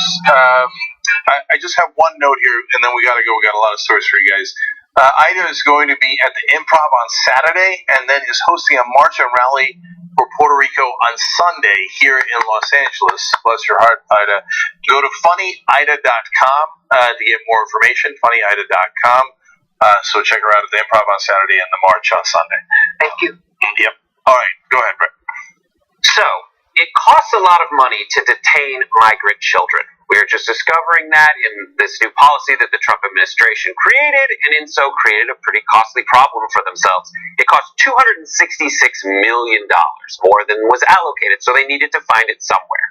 And they're taking it from some pretty terrible places to be taking money from. So, they're taking $80 million from the other refugee areas that they had it allotted to because they're not taking in as many refugees. So that's $80 million they save by turning people who are fleeing domestic violence and gang activity, they're turning them away at the border. That's saving them money. But here are the other places that they're taking money from in order to pay for building tents to house these kids that they have collected. It includes $16.7 million from Head Start, $5.7 million from the Ryan White HIV/AIDS program, and $13.3 million from the National Cancer Institute. Money is also being diverted from programs dedicated to mental and maternal health, women's shelters, and substance abuse. Well done. The people who don't matter to those people. Yeah. The people of color, because Head Start is for, those programs are for people who have, are from lower income families, people who are ill, and it's just a group of people that they don't care about. And I'm really upset because I just got a rejection letter from one of the those migrant detention centers because I wanted to volunteer with the children, and they told me that I didn't qualify. Did they give any more explanation as to why? I'll show you the letter. They sent me this long letter telling me that I did it. And I know people who did not even get screened that went and volunteered with the children. Mm-hmm. And they actually just walked in.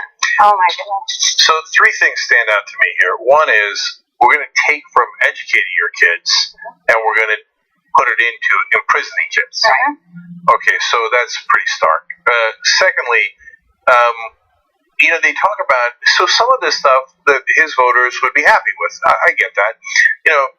Brett talked about refugees running from violence, but they're also running from ISIS, some of the refugees. But if you ask the guys who voted for Trump, they probably don't mind that too much. Like, I didn't want refugees.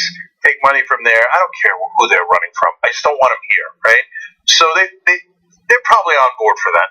But some of the other issues, like taking away from mental health funding, I thought whenever there was a shooting, you guys would say it's not the guns, it's mental health. That's the problem. But now you're defunding mental health. And then substance abuse, I thought you said you were going to solve the opioid problem. I mean, of course, Trump in his usual crazy over-the-top statement said he was just going to solve it. It was going to be gone. We weren't going to have an opioid problem anymore. But now here he is taking money away from fixing problems like that to imprison more kids. And they're being held, it's this horrible ultimatum because they're saying if Congress doesn't approve this, and I would just love to see Congress being like, where do you plan to pay for these kids that you're imprisoning and holding in detention centers, 12,000 more than you had last year at this time? Like, where do you plan to put them and how do you plan to pay for it? And then the administration saying, just have the kid, and then don't you even think about it? Cancer, can we just take money from cancer and pay for it? And they were just like, okay, fine. And like the fact that that's like, okay, fine. And I was just going to say, the fact that they're holding Congress sort of with this hostage with this ultimatum saying, if you don't give us these funds, then we are going to feed them plastic boxes and let them sleep on nails. That's basically what they're saying. That we're going to deprive them even more. And well, like the cancer is particularly from like a thematic approach. It is a particularly ironic thing to take money from because cancer is a problem that it takes money and resources to solve. The solution to this problem just takes not having this policy. Like, that's it. What they have done in addition to the original policy that everyone knows about is they've also changed the means by which people can come and say, I'm a sponsor of this child. I know you separated the family, and I know that you're just holding them indefinitely, but they changed the policy, so they're fingerprinting everyone that comes to claim that they have a relationship with the kid, and that's scaring people away from taking this child off of the premises, even if they're a family member or whatnot. And even those who are family members and are documented correctly are afraid because also the administration has been imprisoning people or taking away visas from people who already have visas, and those visas are genuine. It's not fair, and they can solve the problem so quickly, and they choose not to. Instead, they'd rather take money from the Ryan White AIDS Foundation, which Ryan White is a kid who died from AIDS, and they set up this foundation, and they're just taking money from it. So let me build on what Brett was saying and then give you guys some numbers. In May of 2017, so Trump is now in office and is beginning these programs, there was 2,400 kids in federal custody that were immigrant kids, 2,400. Now, there are 13,312. So this is unprecedented. These are not normal times. It's that we don't normally have, we normally have 11 or 12,000 and Trump's got 13,000. No, we had 2,400. Now we have 13,000. And why is that? It's because of two reasons. One, they separated some of the kids from the parents, as we all know, and they lost some of the parents. The kids we have, but they deported some of the parents, and they don't know where they are.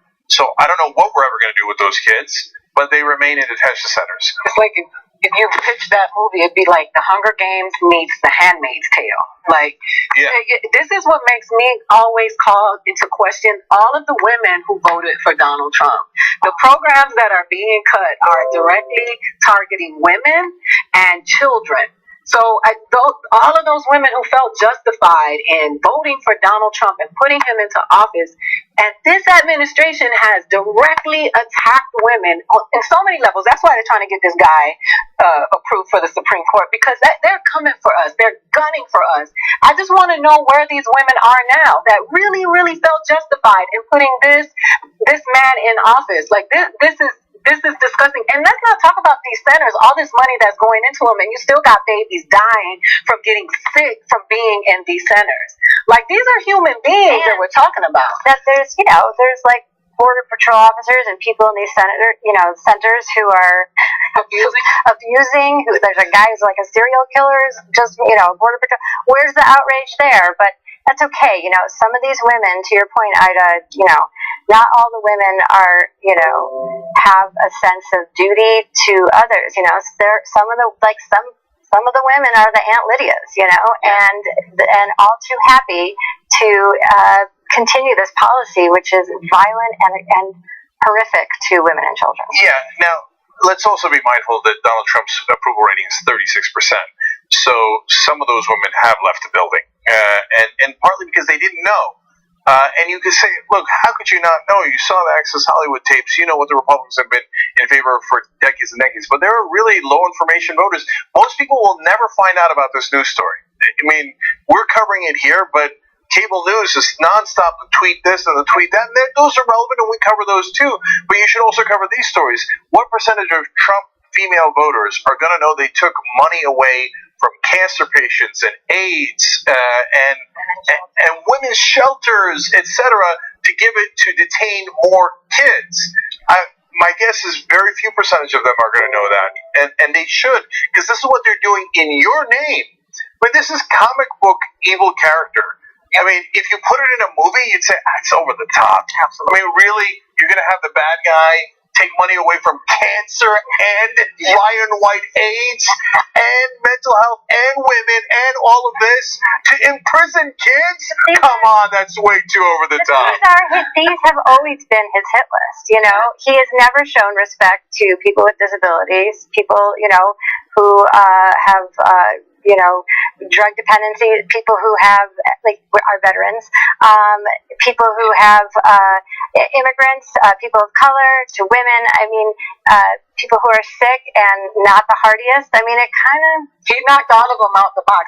I just want the people who support him and the women who still support him, can you tweet me what your deal breaker is?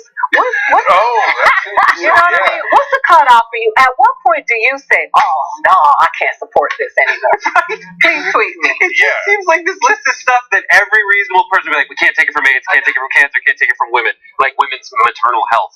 They're taking, in Tornillo alone, in one facility, they had 400 beds. This money is going to create 3,400 more beds.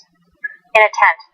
Yeah, in a prison tent, which, by the way, is super expensive and costs all of us taxpayers a lot of money, too. If you're a conservative, you should care about that. But I like the project Ida just started, okay?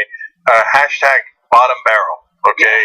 Or barrel bottom. Let's go with barrel bottom, because we're trying to find the bottom of the barrel. Absolutely.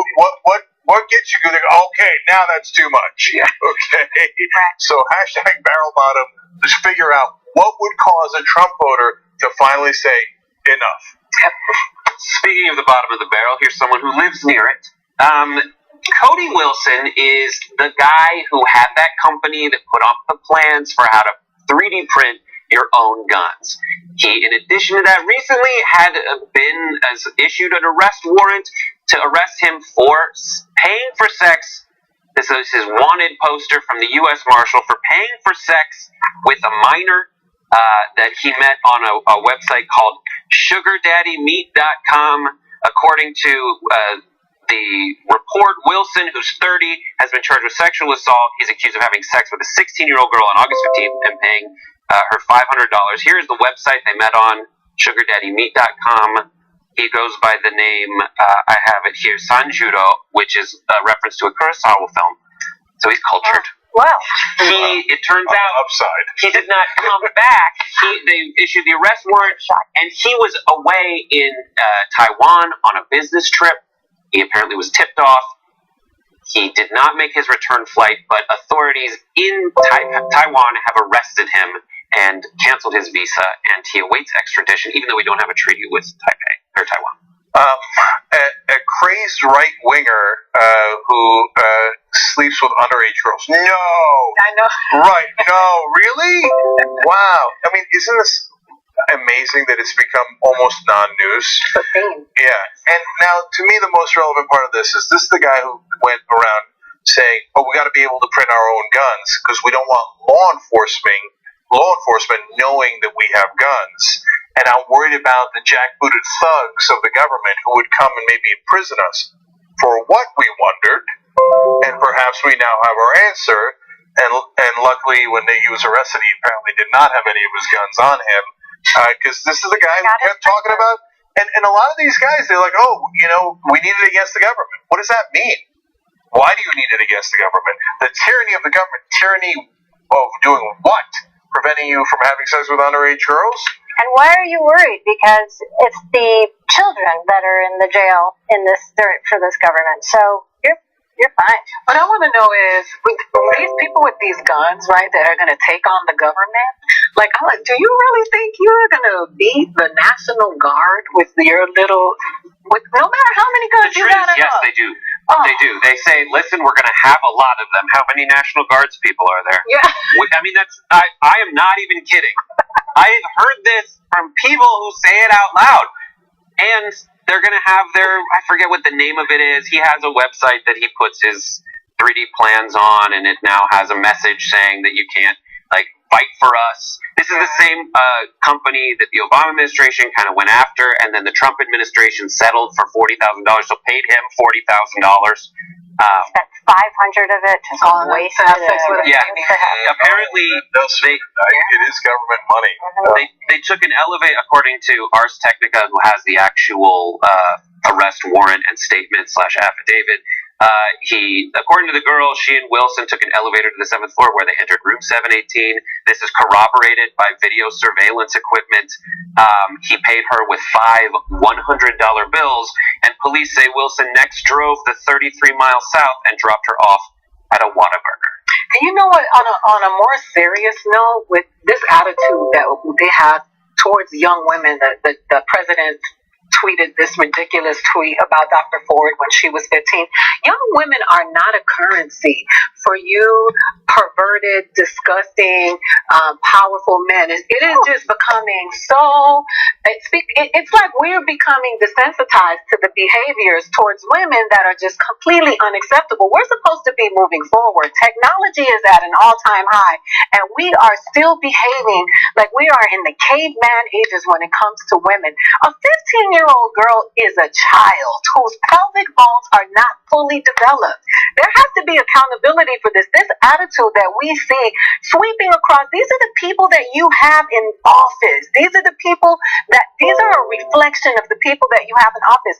Milo making a joke about pedophilia. There's this attitude towards young people and young women that's becoming so dangerous to us.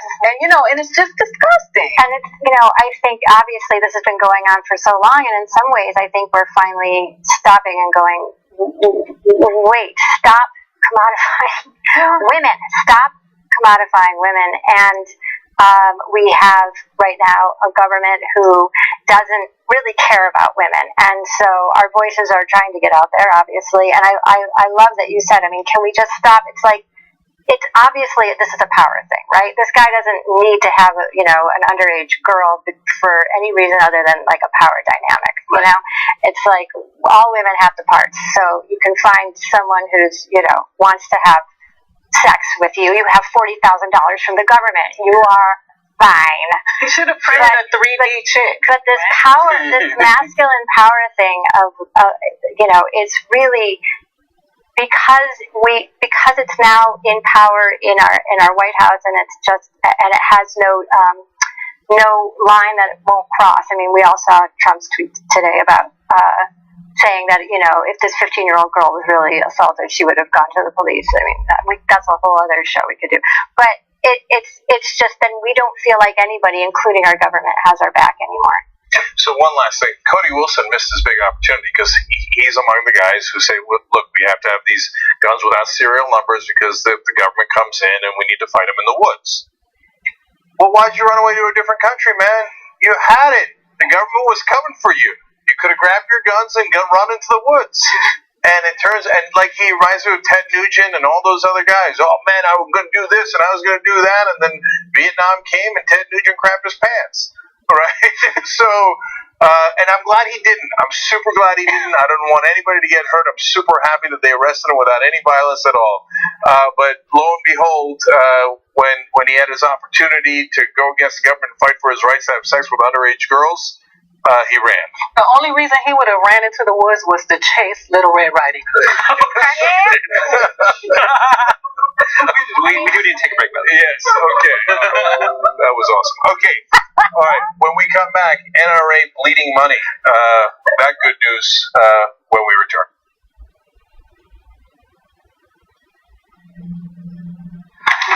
I just shot a clip.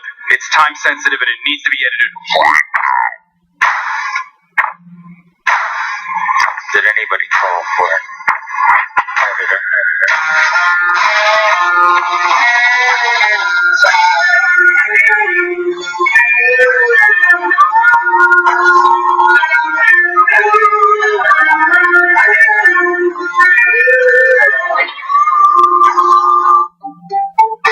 Need this in an hour? Sure, editor too.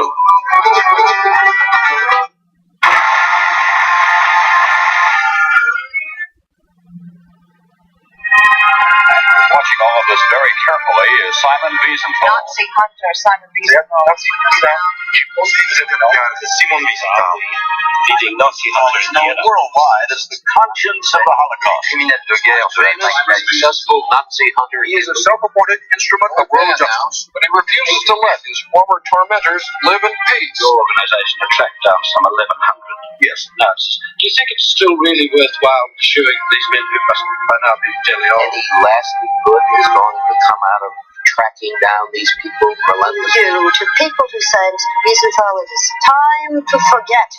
Stop hunting these former Nazis. Stop torturing yourself and the world and forget. Enough already. Enough time has gone by. Enough heartache has gone by. There must be a statute of limitations. Sure. No. You must understand, my office is the last office in the law. Because this is the last office, you cannot close the office. I cannot stop.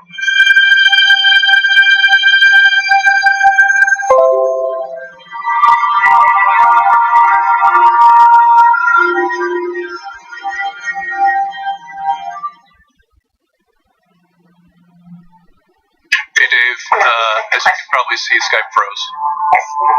Froze and crashed. You know, I'm watching a documentary on the Vietnam War, and there was a TV journalist in the middle of some tiny little village in Vietnam doing live TV as the soldiers were burning the Vietnamese huts, and it didn't crash. And that was 1965, and he was in Vietnam.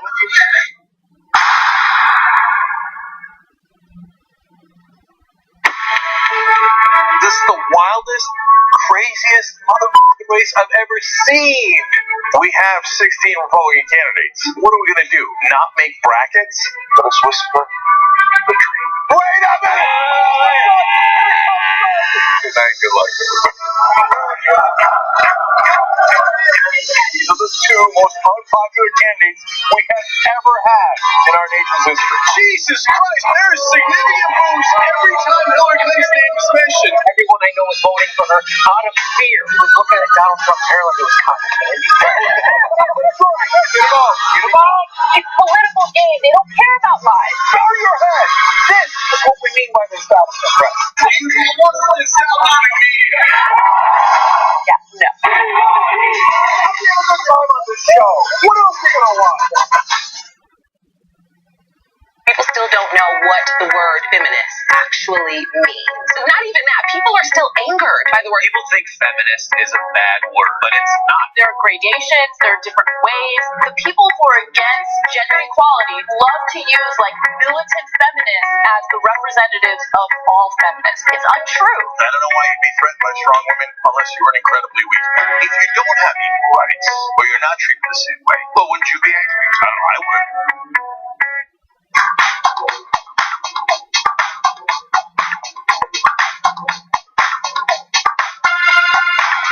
Back on the actors, super quick, one-member comment because it's so important. Brent wrote in, I have HIV. Tell you the Ryan White program is essential. Its main purpose is to pay for medication and treatment which keep viral loads undetectable and helps stop the spread of HIV/AIDS. I don't know any positive people who could afford the over $3,000 a month for daily antivirals by themselves except for Magic Johnson. So that's the program they're cutting. Thank you. And that's why I love doing the show with you guys. That input is great for us to know and for the audience to know. And Brent's a member. Thank you. I promised it earlier, so real quick, let's check the thermometer here, and then we got a couple of stories we want to get to. 31,723, so we added about 20 recently. Thank you guys. Appreciate it. Let's keep it going over the weekend. TYT.com/join to become a member. All right, go, Brent. Okay. The NRA is having some financial issues, and our hearts go out to them. The NRA's membership revenue has dropped by over $25 million, according to a report obtained by Open Secrets. The National Rifle Association has lost tens of millions of dollars in membership dues since the 2016 election, and is more than $30 million in debt, according to that audit. So there are other indicators that they might be having some financial problems. They also say that one possible indication that the group's finances aren't as robust as they have been in past cycles is that its election spending has slowed down considerably in 2018, a very important year, by the way. The NRA has reported $2.7 million so far this cycle, mostly from its PAC, down from $19.2 million at this point in 2016, a general election year. But That's $10.7 million at this point in 2014, which was the last midterm election cycle. So that is quite a gap. So this is about as good as it gets in terms of news. So, and for a couple of reasons. One, I love that the NRA doesn't have money to threaten people in elections like they used to, or at the scale that they used to.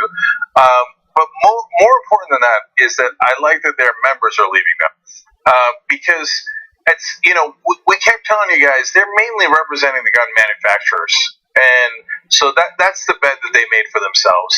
And if you're wondering part of why they're leaving, even over 90% of NRA members want federal background checks.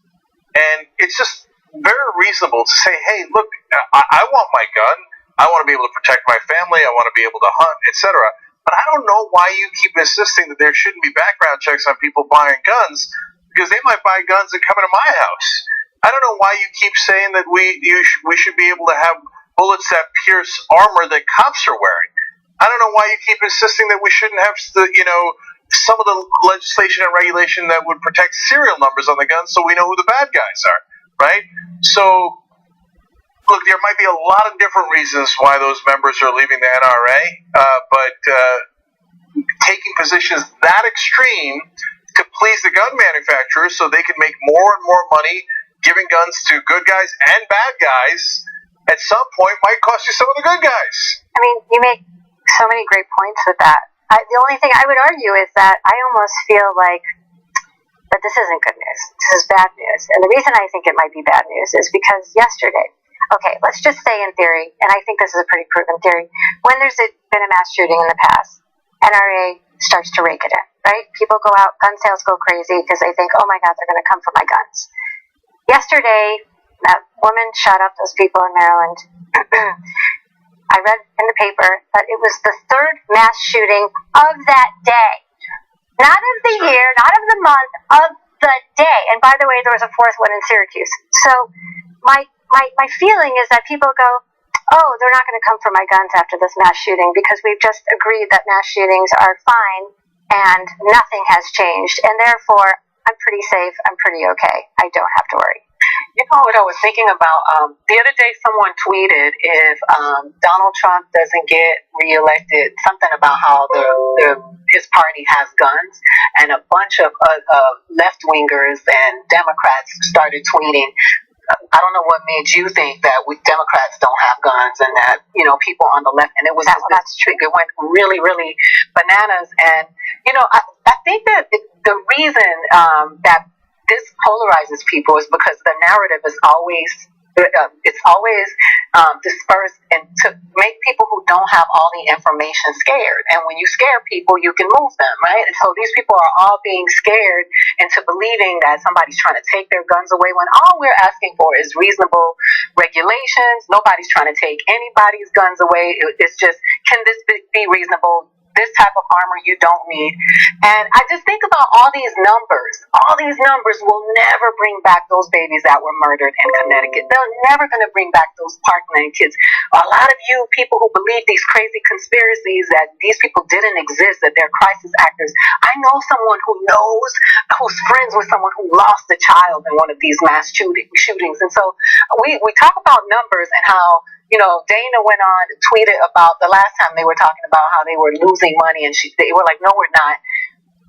These dollars don't mean anything with regards to the lives that have been lost. And so far, we have lost more lives than anywhere else in the world because we don't want to make rules that make sense.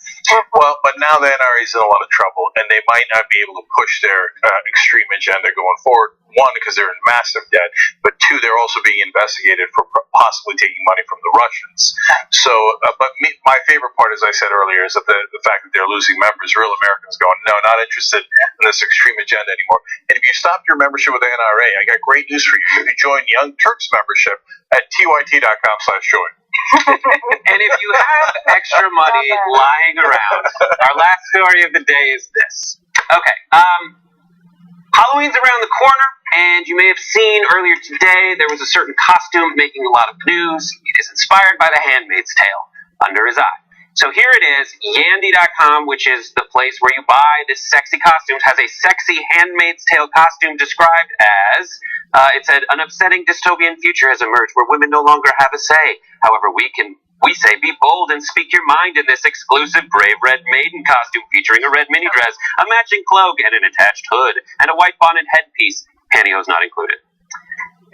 I love the voiceover. I think you killed. I watched The Handmaid's Tale. I watched every episode, and I don't know how anybody would say this is a good idea. Wait, so you're saying, Ida, if I have this straight, that government-sanctioned rape does not turn you on? You know what? And I thought about it, and I pondered, because I can be a little freaky, and it doesn't. And like, let's just say a guy is like, hey, you're into this? You wouldn't be like, yes, it's on. We're good. This is cool. That's what you're saying? Quick update on it. They took it down from the website. Now when you go try to buy it, it gives you a statement saying, Yandy has always stood and will continue to stand at the forefront of encouraging our customers to own your sexy. They go on and essentially say, over the last few hours, it has become obvious that our Yandy Brave Red Maiden costume is being seen as a symbol of women's oppression rather than expression of women's empowerment. This is unfortunate. And then they essentially say, we have taken it down. Yeah, it was not for women's empowerment. Jessica Valenti wrote, I'm dressing up as existential despair this Halloween. And Kashana wrote, tomorrow, slutty global warming. All right, guys. You guys have been amazing. Michaela, thank you for joining us. BonnieIda.com to find her at the Improv and March for Puerto Rico on Sunday. Thank you, Brett. Check him out on Happy Half Hour. Have a great weekend. We forgot to tell you this. We do this. Bye-bye.